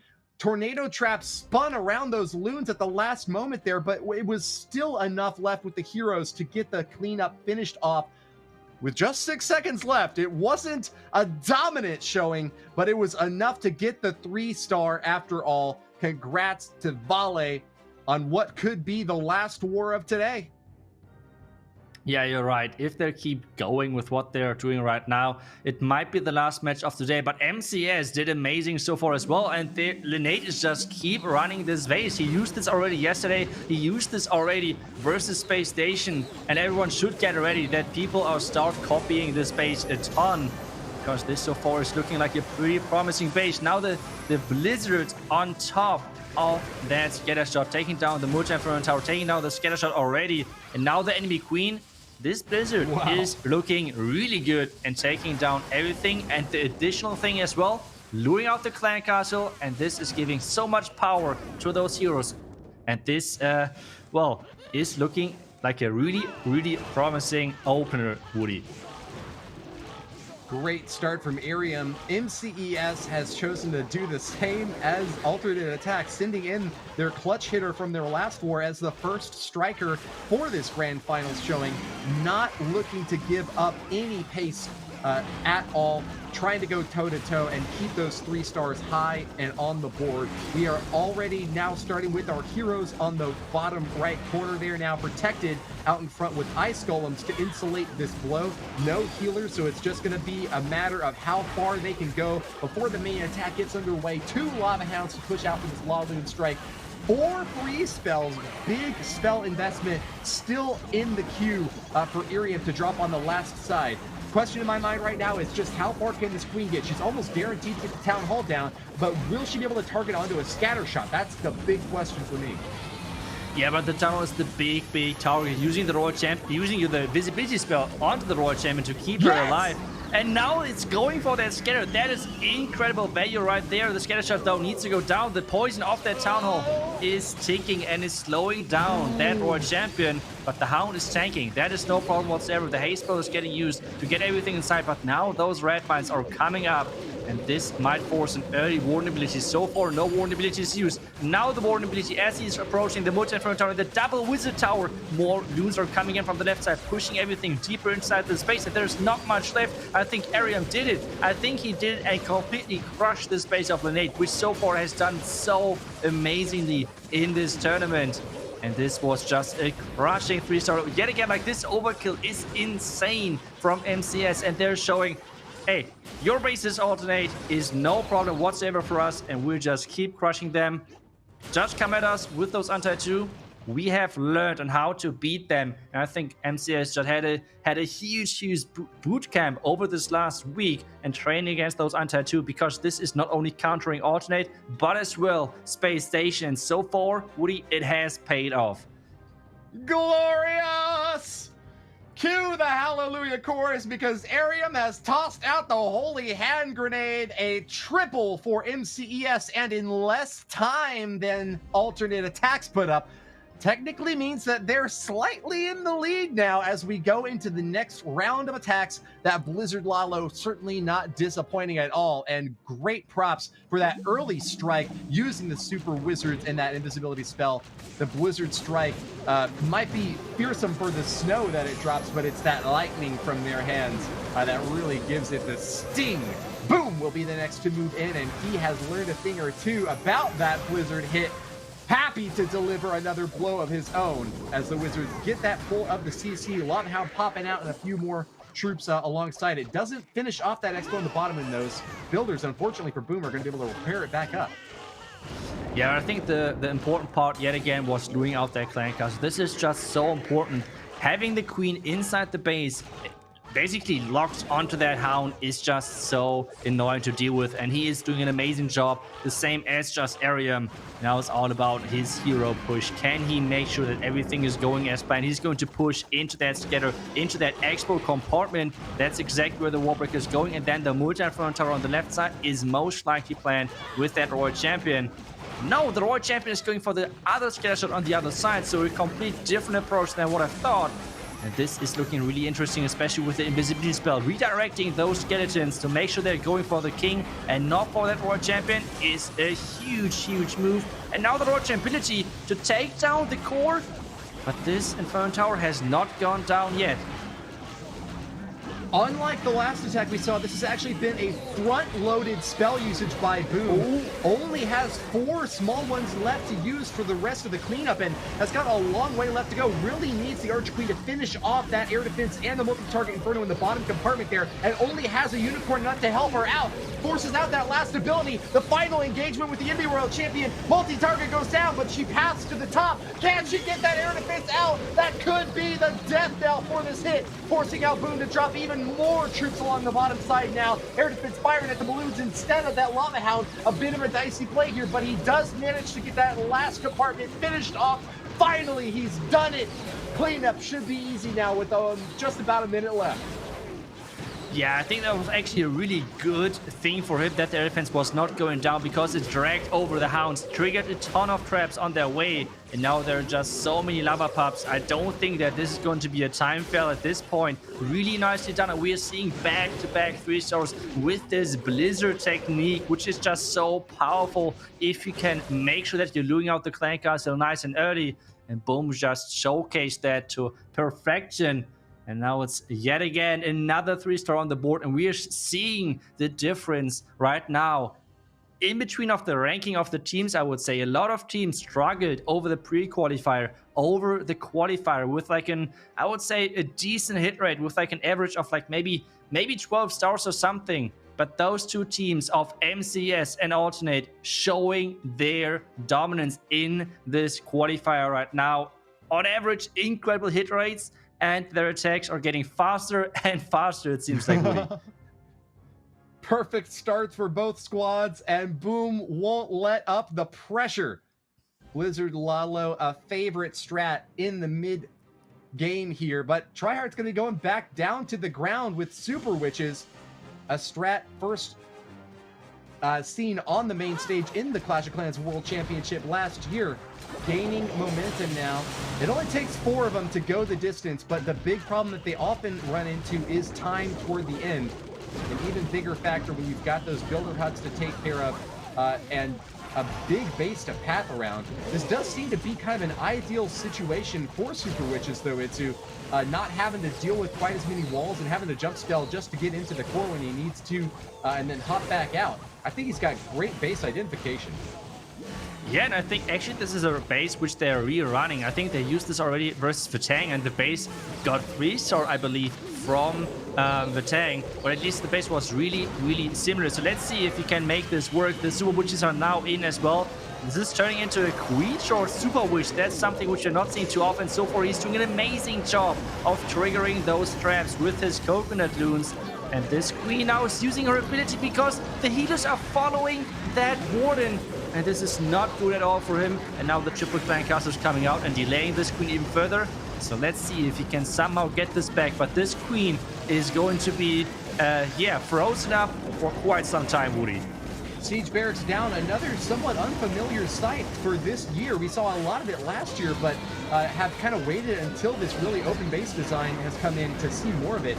Interestingly enough, he managed to get a bit of a split with his troops, a few of them going along the outside edge, and a few of them hopping straight into the core, where the fire is really starting to heat up now. You get Inferno locking onto the main component of this army, losing a lot of hit points on those heroes, but he's been able to keep them up after all. The healer's doing a perfect job just of barely keeping them alive. That last multi-target Inferno, a big opponent still standing in the top compartment there. Archer Queen going down, Warden going down, but the Super Witches can potentially go the distance. Those big boys out in front can soak a massive amount of damage, but with walls up like that, it's kind of probably going to be up to the Wizards to get those shots over and finish off the scatter shot. Oh, and the Royal Champion too. Yeah, but the Royal Champion is just going down, and now something which is always the problem with Super Witches, the time. They're pretty slow, like they're super consistent in dishing out the damage, but just having them being so slow is a huge problem. We have only 37 seconds left in this attack. The P.E.K.K.A is doing an amazing job of taking those buildings down, but at this point everything has been taken down except those 3 Super Witches inside the base, and they can now not reach everything anymore. The first Super Witch has been taken down. There's only 1 Super Witch left, and the Warden is hitting just so much damage. And this might be the first defense for Alternate in this match, and this is already a huge thing. Tryhard is shaking his head and saying like, Those ring bases, man, Alternate are just the kings of building those, and it's just so annoying to face. And those super witch attack, like this super witch attack, only up on an 89%. That's not the highest percent either, Woody. Holding on with all their might, but you are right, Itsu. A 2-star not even able to push into the 90th percentage is going to be a big shot in the arm for Alternate.aTTaX, already ahead and seeming like they will gain even more momentum now with this defensive victory. Try hard from MCES, falling short with that 2-star 89%. And I don't know what else he really could have done except just completely rewrite the script and scrap the super witches. Would a second jump spell have helped him there, Itsu? I'm not sure. I feel like maybe the first jump spell, not using that into the core, like just into the inner ring, basically, to make sure that the poison is not ticking down on his queen. But now we are in the next attack, and that's now Linnade. That's the player for Alternate who has struggled so much over this qualifier. So let's see if he can deliver and make sure that he's helping his team to get this first golden ticket for them in this year's Clash of Clans World Championship, taking down some buildings, and the queen now is supposed to walk into this channel. But now the queen is like 50-50. Is she going to the cannon or is she going to the outer tower? Where is she going? And she is going into the channel as planned. He was nicely waiting with those healers to deploy them, depending on where the queen is going. Now she can actually reach that multi-inferno tower, and then he's going to wallbreak her into the town hall. This, of course, looking like a really good start for Linnade. And let's see what exactly he's going to do with his king and royal champion, which are not even deployed yet, Woody. Linnade's Archer Queen loses her lassie, but just like John Wick, won't let that dog go down without some revenge. Takes out the enemy Archer Queen and moves on to the CC now, ready to pop this Hound and an Ice Golem. Things are going to get slowed down a little bit, as sticky as it may be, but she has got legs to go the distance, dancing straight through every single pack so far, and really setting up a beautiful entry point for Linnade's army. That town hall in the bottom corner is going to be no problem for her at all. We're just looking at what point will these Lava Hounds coming in at. I'm guessing maybe around the 1 o'clock position for a swoop from the top right down to the bottom left. I'm trying to find out what else might be presenting a threat here. There's a really well-insulated scatter shot right there in the core of the base, protected by a builder hut and a couple of Teslas. Anything else standing out to you, Itsu? The time is getting slowly closer and closer to the 0 seconds. I feel like 1 minute and 15 seconds. He should slowly start with that Lalo. And he has already the king now inside the multi-inferno tower compartment. There we go. Royal Champion onto that exposed scatter. Slammer is pushing the Royal Champion side, and the Lalo is starting into that Eagle, which is the super important thing. First Blackman hitting that Slammer, and now there's the entirety of that Tesla from the Royal Champion has to engage the enemy king. That is not a great thing to have. A ton of Redmans, a ton of traps were coming up, and this Royal Champion is having a rough time, but those Headhunters are keeping the Royal Champion alive, and the dream is still alive for Linnade. He's pushing it through. The rage is making sure all of those dudes are one-shotting the scatter. Another freeze onto that scatter shot. The Royal Champion is alive as well. 30 seconds left. He has another invisibility spell left if needed. And that single Inferno Tower, which was so exposed at the top side, is the last defense going down. And Woody, this is going to be a 3-star, and Linnade is pushing it through with another 3 stars, another 100%. Linnade is a man of focus, commitment, sheer will. Even holding on to an invisibility spell there that he could have swagged, but he'll save that one for next time because you're not even worth the effort. Linnade with another triple, keeping Alternate.aTTaX cleared for landing, ready for that perfect war. If they can just get one more, that'll guarantee the golden ticket. Yeah, that would be a huge thing for them. And we can see Linnade only with a 14% hit rate over the pre-qualifiers, but he has done amazingly. And that's the surprising thing about Alternate. They're showing up whenever they need to. That's just incredible. And Linnade is doing exactly that for his team. And now it's back to MCES. They need the next 3-star, otherwise they're going to have huge problems. And yet again, another rerun for Alternate. They're just saying, hey, our bases are that good. In our bases, we can adapt the traps that any team is going to fail. And now we have yet again another Super Witch attack. And that's kind of interesting for MCES. They're saying, hey, we found the counter to your ring bases, and this is the Super Witches. But to be honest, so far, it hasn't worked out that great with those super witches, Woody.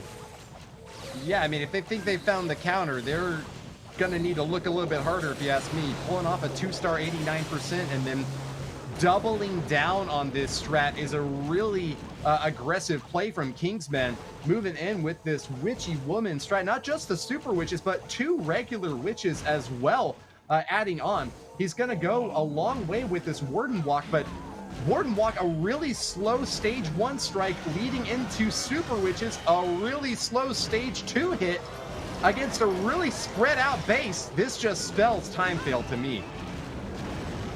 Yeah, this, I mean, super witches are super slow, so we have to see if it's at the end will work or if time is going to be an issue. But there's the Ice Golem Clan Castle coming out, which is just so annoying to deal with because it is soaking up a ton of time.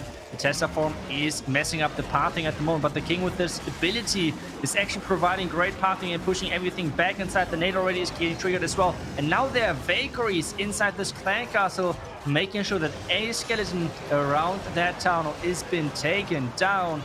There we go with the push into the core. Warden ability now is getting used as well, just to make sure this poison is not taking, like, dealing too much damage to those troops. And the Royal Champion Woody is getting placed as well.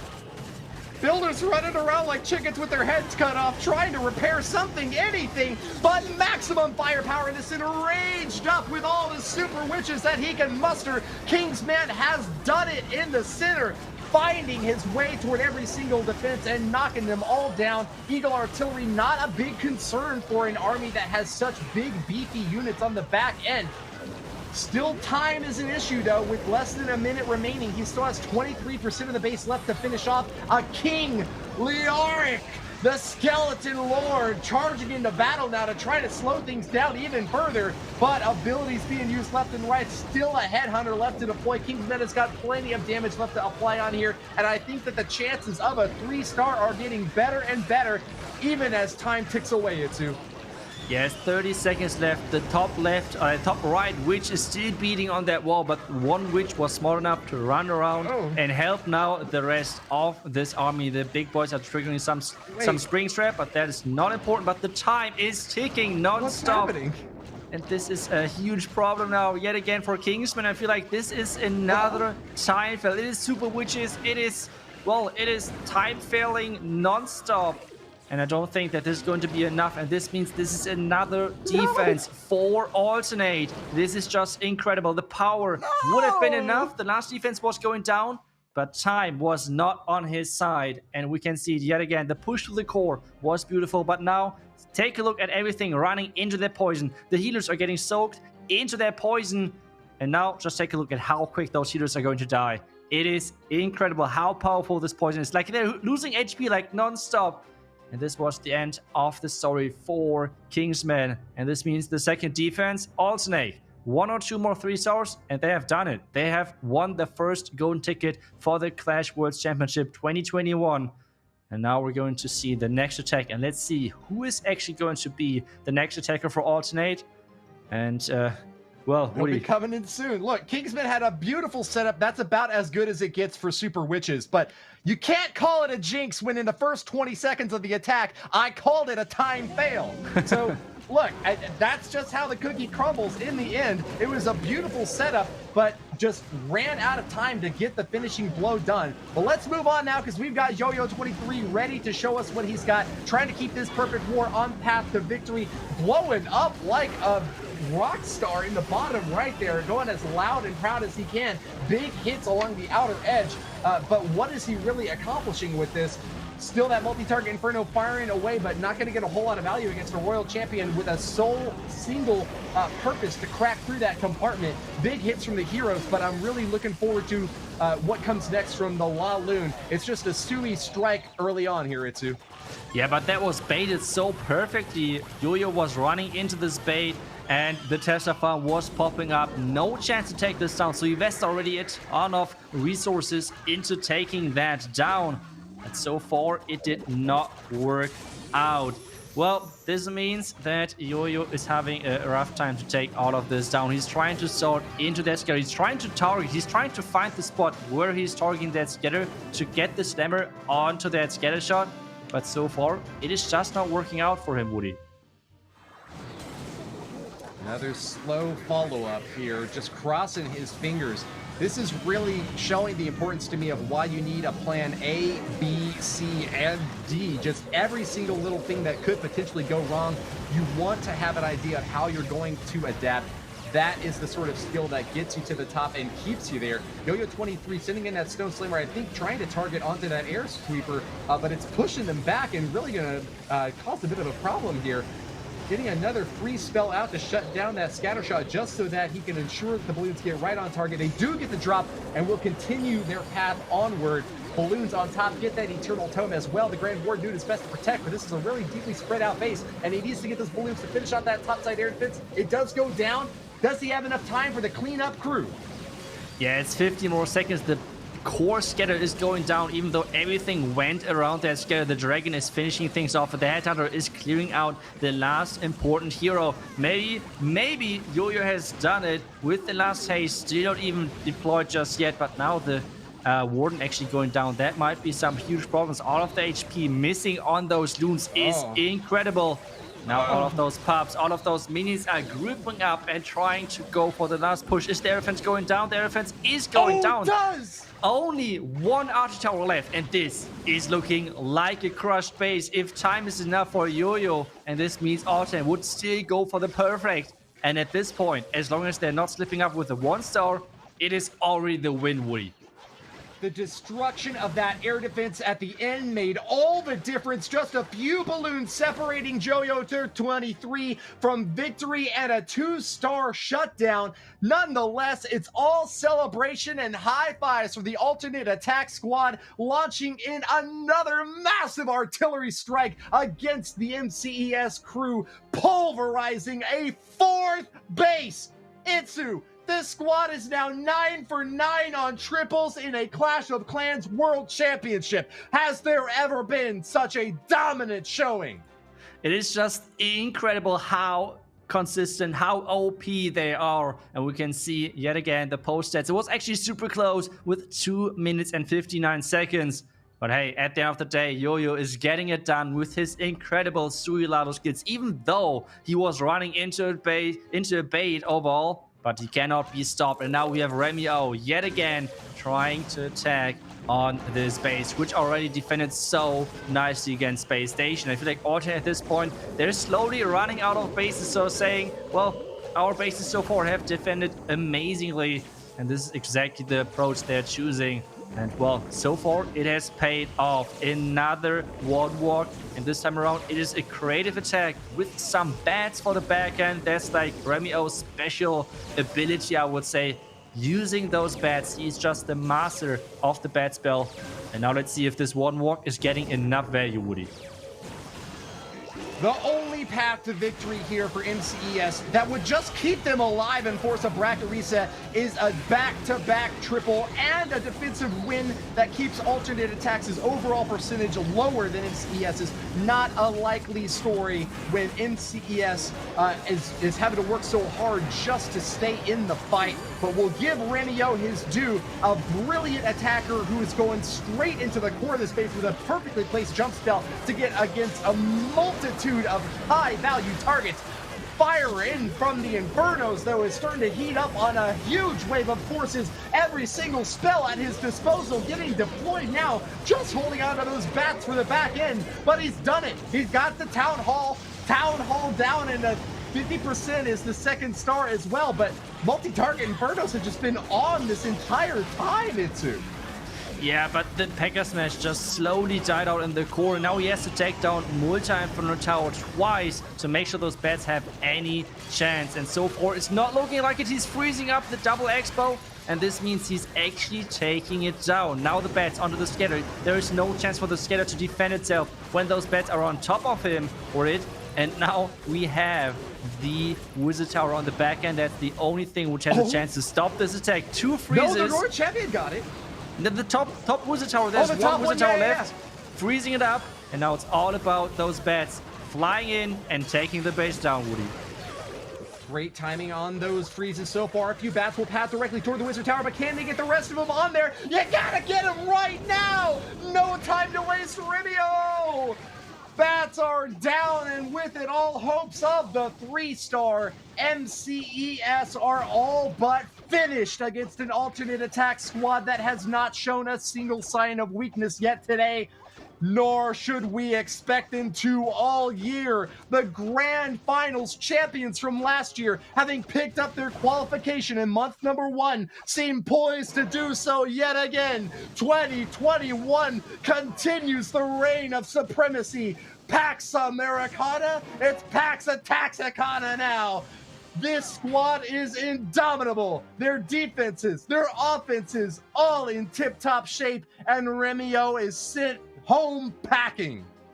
Yeah, we were questioning if Alternate still has it, if Alternate is still our world champion, if they can just repeat the story of the last year. And so far, it just looks like Alternate is not even close to the other teams. It's looking like there's a huge gap in between of the second best team and the best team right now. And we can see this in the offense and defense. The Alternate attackers are incredible. But yet again, we have to give a huge shout out to the base building crew of Alternate as well. We have Yo-Yo, who's building a lot of those anti-2-star bases on its own, but as well his base building team as well behind him with Bob the Builder. We have Hogzilla as well in there, for example. So this team is just incredibly skilled. And so Iron obviously as well.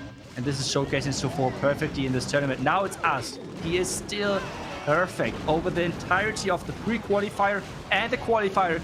Can he go perfect and might be our MVP for this first qualifier of the Clash Worlds 2021 Championship? This is going to be exciting, Woody. Alternate attacks are just playing on an entirely different dimension right now. They are squashing every team that comes up against them like a bug, and it seems more like their focus is on the legacy, on the big picture, on the year-to-year competition. Will alternate attacks be known as the greatest team of all time? That is a title that they seek, and they will not be denied. If it's one more perfect war today, that will be not just the story of today, but the story of the entire year. An opportunity now to get a golden ticket in such fantastic fashion will set the stage for everything that happens henceforth. The next 5 finals, all we'll be asking ourselves is, this team is great, but can they stack up to what alternate attacks did in the very first season this year? I don't know. Itsu, what are we watching? We are watching yet again an incredible hero dive, and the Royal Champion should take down this Eagle, no problem. Now it's all about taking down this Town Hall. He's sending in the Lado. He has still the Slammer yet to deploy, and the Lado so is cruising in behind the back of that Sweeper. The Town Hall is activated, but there is the Hound, the Ice Hound flying, and now the Blimp is getting sent in to distract this Sweeper. The freeze is nice, and the Loons are slowly dying out, so the vulnerability should be used maybe soon. And so far, he's kind of struggling around the Town Hall. Is this going to be a problem for him? The multi-inferno tower is still alive on the back end as well. He's raging it up. Vulnerability now as well. But all of the Loons died around that town. He was not catching them with that Warden. The late rage is still fine because he has the Slammer with the last haste. As soon as the Slammer is opening, is this going to be enough? 2 Wizard Towers, 1 Wizard Tower left. And the multi-inferno tower? Oh no, the Owl is trying his best. Is this going to be enough, Woody? Go! I don't know. It's getting awfully close. The multi-target Inferno, the last line of defense for this base. Randy-O trying to deny alternate attacks the perfect war, and I think he might have just barely done it. A single target. One last big shot. The Inferno Dragon heated up, hastes towards the tower, fires its beam. It's down. It's down. Another perfect war from alternate attacks. The greatest of all time in my eyes. Wow, Itsu, the golden ticket is handed out, and boy, did they deserve it. Yeah, that was just incredible. And the one thing I want to mention is I feel like we both did not make our predictions. Alternate was just too good. I mean, you were closer, to be honest, with your prediction of it being, at the end of the day, a 14-12. As it seems like I have not too much faith in Alternate as you had. I only predicted 13-12, but they did even better, 15 stars back-to-back in the semifinals and finals of this qualifier. This is just insane. And now we have Cinti. Can you bring up yet again an insane, crazy attack? And this is going to be, well, Skelly Donut. Yep, it is Skelly Donut for Cinti with a combination of a nice Lalo attack. The only mistake I made today, besides that one jinx I did earlier, was assuming that ATN.aTTaX would ever miss a beat. Calling out a 14-star war, they say, challenge accepted. Time to get another perfect on the board against what has to be said, MCES. Among the best base builders in the world, not just for this year, but in past years as well. They are really incredible thinkers, but they are going to be sent back to the drawing board on this one. A silver ticket will give them an opportunity later this year to fight again, just in case they don't come back for another pre-qualifier. But I have every expectation that they will. The French fighters have really given us a great showing today, and let's see if Cinti can keep pace and find that 12th star for his squad. Yeah, that's everything what he needs, taking down that clan castle. And now it's all about for him, well, pushing with his heroes inside. That's exactly what he's doing. The Royal Champion is collecting some nice partner. The Queen is backtracking, and she should take down the Multi-Inferno Tower. No problem whatsoever. And well, Woody, this so far is looking pretty promising. Stage one of the attack, rounding out a distracted Archer Queen, having to pop down a few skeletons before she can make it back toward the core. Big investment of free spells by Cinti here, just to make sure that the job gets done. No healers to back up that Archer Queen, so you have to be quick with those spell placements to get them off. The main phase of the attack underway now. The Ice Hound's coming in to protect those balloons, but man, they are really getting heated up over there on the top right side. That's going to require an Eternal Tone, but timing is perfect for that blimp as well. Soaking a CPU air mine as it makes its way all the way to the Town Hall to crack through for the second star. Cinti has got a great strat here, and this might be one of the only other alternate attack space that gets demolished into.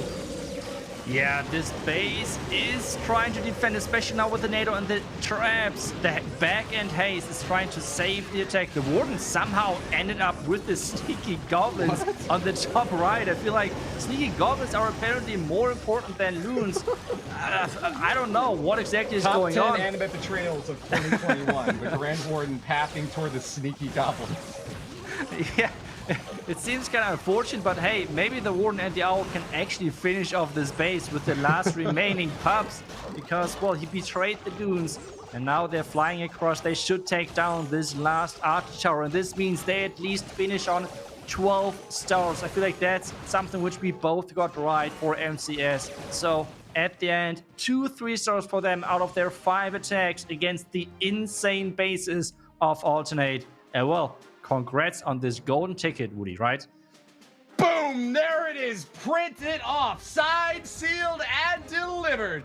ATN.aTTaX, your reigning world champions, have not lost any of their skill set. They are gonna go home with the very first golden ticket guaranteed placement in the Clash of Clans World Championship Grand Finals later this year. That $1 million prize pool is back in their pockets if they've got anything to say about it. But MCES will not be going home empty-handed. A silver ticket to the Last Chance Qualifier, guaranteeing them another opportunity to prove their mettle on the field of battle. Congratulations to both of our finalist teams here. A 15-12 smashing success for ATN.aTTaX. Yeah, I feel like now the alternate players can compare who was the fastest. I feel like Boom won that one, 2 minutes and 31 seconds. That's everything what it's needed to take down the base. So incredible showing yet again from Alternate. And we can see one more time the post-attack stat. Cinti, he did so amazing over this tournament with his creativity. It was so impressive to watch all of those Skelly Donut attacks and just like creativity overall. It was just a pleasure to watch those, watch all of those players play. Awesome opportunity to see the best clashers in the world. We really appreciate everyone who tuned in, but I think that there's also a little bit more that we have to do before we can shut this thing down, because I need to unpack, analyze, and figure out what went right, what went wrong. Do you want to get the best man for the job back in here to do it for us, Itsu? Let's do it. Come Thank on you back, so much, Judo. guys. Show us what What- you got, man. What a war that was. I wanted to very quickly look at the fast attack by Boom. And I feel like the invisibility spells for the super wizards, the so-called blizzard method, is very important. We've seen it a lot this weekend. So what you're trying to do basically is take down value with this. In this case, the town hall, and I want to make sure you know, if you are attacking the town hall, you also want to pop your blimp early, but we've seen value being the scatter shot or the enemy queen, and super important, Itsu mentioned it, luring out the clan castle so that you can take that out early on. But basically what he's done here is taken out a section of the base with huge value, and then you can support your heroes into either side in order to extend the dead zone before you finish off, because you've mitigated all of the damage within that area. And a beautiful demonstration there, Itsu. We talked already about the offense, but now let's take a look at the defense, because I feel like this is something which is really, really impressive, especially in the current meta where so many pros are saying, well, offense is the king. Alternate somehow makes it work that they're defending against MCES with 12 stars. This is just really impressive. So let's take a look at one of those bases which got used in this match. And we have the base of Boom defending the Super Witch attack versus Tryhard. And well, that base was a really, really annoying looking one. Just with that core, I don't think you want to attack that, right, Woody?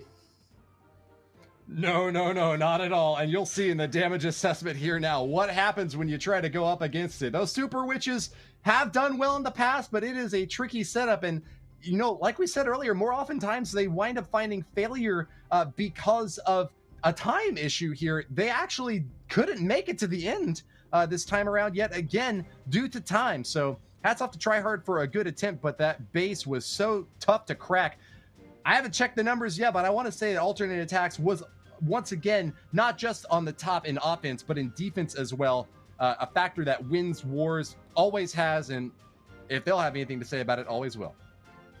Yeah, that's right. So let's take a look now at an interview, because I think Carbonfin is standing by with one of the winners of Alternate. Yes, Itsu, thank you so much, and congratulations to ATN.aTTaX. Boom! Man, what a amazing performance you guys did here in day 2. How is ATN.aTTaX feeling after getting that first golden ticket here? Hello, Carbonfin. We are so happy that we won the first golden ticket this year, like last year actually, because now we can like kind of lean back and see how the other qualifiers go, and we don't have to like spend so much time actually, which goes into this base building preparation, also offense training. We are so grateful that we managed to do it. Yeah, unbelievable. You guys are repeating what you did from last year. You did win the World Championship and you won it all. Maybe you have that same thing to try to defend here into year 2. But then I have a question is, what did ATN.aTTaX do to prepare for day 2? You guys saw day 1, you've played in it, but what was your game plan from day 1? Did anything change going into day 2 here? Well, like the game plan was actually that we continue running anti-2 centralized ring bases, because to force the opponents coming out of their comfort zone. Because from our perspective, MCES, but also SpaceStation gaming, they are like kind of not really used to attack anti-2 bases. So we kept doing this, although we had actually like anti-3 bases prepared in case we change our mind. But that's how it went. Okay, and you guys reran some of the bases like you just mentioned. Did you, when you reran the bases, did you move the traps around, or did you kept the traps the same? No, when we are reusing bases, I mean, now we can reveal all our secret. We usually always change our traps, because otherwise it's like too obvious where the traps are. For example, against a Tryhard Super Witch attack, I actually like kind of foresee that someone kind of smash around and had all my black mines against it. Yeah, amazing. And my final question I have for you, Boom, here is, now that you won the golden ticket, like last year, does this mean we may see some more Boom streams or some videos from you? What do we have to see in the future? That's a good question. Like, I definitely can promise that I will stream like 1 or 2 times more in the future, now that we don't have so much stress with the qualifiers. But I also know that I promised it in the past a few times, but I didn't came to the streaming. But I will promise it here really that I gonna stream some more. Awesome. Well, you heard it here. We may see some more streams from Boom, and congratulations to ATN.aTTaX at getting that very first golden ticket. Boom. It was a pleasure. Thank you for joining us here today. Now we're going to be joining back at the desk with the other co-casters, and we have Judo, Itsu, and Woody. Man, Judo, what was your thoughts sitting behind the scenes here, looking at ATN.aTTaX going back-to-back with the perfects? Just the strength that they have with the attacks, and sometimes how the attacks looked like they weren't going to 3-star, and then they did. We seen an example right at the end, Itsu, where I don't think many people thought it was going to 3-star, and that Inferno Dragon just came across and took down the multi. Yeah, that was a really intense moment. I feel like we had a lot of intense moments over the entirety of the weekend. I think that's something which is so cool about the current meta, that especially the heroes on the back end can be so strong, so everything can like crumble but at the same time rise at the same second. So that's something which is really, really cool right now to watch. And yeah, I think Woody had a blast of casting those close moments, right? Oh, I always have a blast, but in particular, that Inferno Dragon going for the final kill to cap off a second perfect war. You can't write anything better than that, guys. ATN.aTTaX have firmly held onto their grasp as the best clan in the world. But there's going to be 5 more in the coming months that will also get golden tickets, finding an opportunity to open up against them. I'm curious, Carbon Fin, who do you have your eye on for next month? Who might be able to give ATN.aTTaX a run for their money? Well, MCES, who made it to the finals, absolutely. Let's take a look at that final bracket and what it ended up being, with ATN.aTTaX coming away with that first golden ticket. You're gonna have to say MCES has the best chance at maybe winning a golden ticket as well, and you all may be wondering what happens if MCES do win the golden ticket in the next qualifiers. Well, then the silver will just go down to 3rd place from the first one. So you still want to push your way for that golden ticket to get that guaranteed spot, so you don't try inside of the silver qualifiers. But still, Judo, just incredible job from these clans, and I'm definitely sure we're going to be seeing MCES again. We most certainly will. With the perfect wall that they put up, it was incredible. And I think we should really take a quick look at some of the game-changing moments that we had, because there were so many highlights, like Itsu said. There's so many build-ups within the attacks. And today, it seemed like it really just built upon yesterday. Let's take a little bit of a look at the attacks, and you can relive the casting there, Itsu. Yeah, that was just incredible. Like those hero dives of those alternate players and MCES as well. Like those two teams were pretty much a bit similar, I have to say. MCES more like running with anti-3-star style, alternate going with anti-2. But overall, the attacking style was kind of similar. I think this is why those two teams are just the two best teams at the moment. But alternate is just this little bit better right now, and we showcased that. Like this was showcased right now in this match. But just the attacks, especially of Sinti, that was just so impressive to me to watch and to cast, obviously, as well, right, Woody? Oh yeah, certainly was. Not a dull moment whenever ATN.aTTaX was on the field. And that war between MCES and SpaceStation Gaming also really kind of a bit of a nail biter. MCES got the perfect against them, but SpaceStation fought till the bitter end. And having come in at #1 seed, I think that there's a great opportunity for them to make their way back in as well. Lots of fans from around the world cheering on the top 6 teams that made it here. But remember, any clan can make it back if you've got the chutzpah, if you've got the team, if you can muster your forces through up to the champions, the in-game clan war leagues up to champions 1 through 3, you too can have an opportunity to compete. So we definitely want to thank everyone who tuned in to watch this war this month. This season has been fantastic. Hats off to all my co-casters, the crew, and Supercell for keeping this show running, and to all the fans and viewers out there who are the reason why we do what we do. We hope that we'll see you again very soon, and make sure to follow us on all the social media channels to keep apprised of all the action as we build up to season #2 coming at you soon.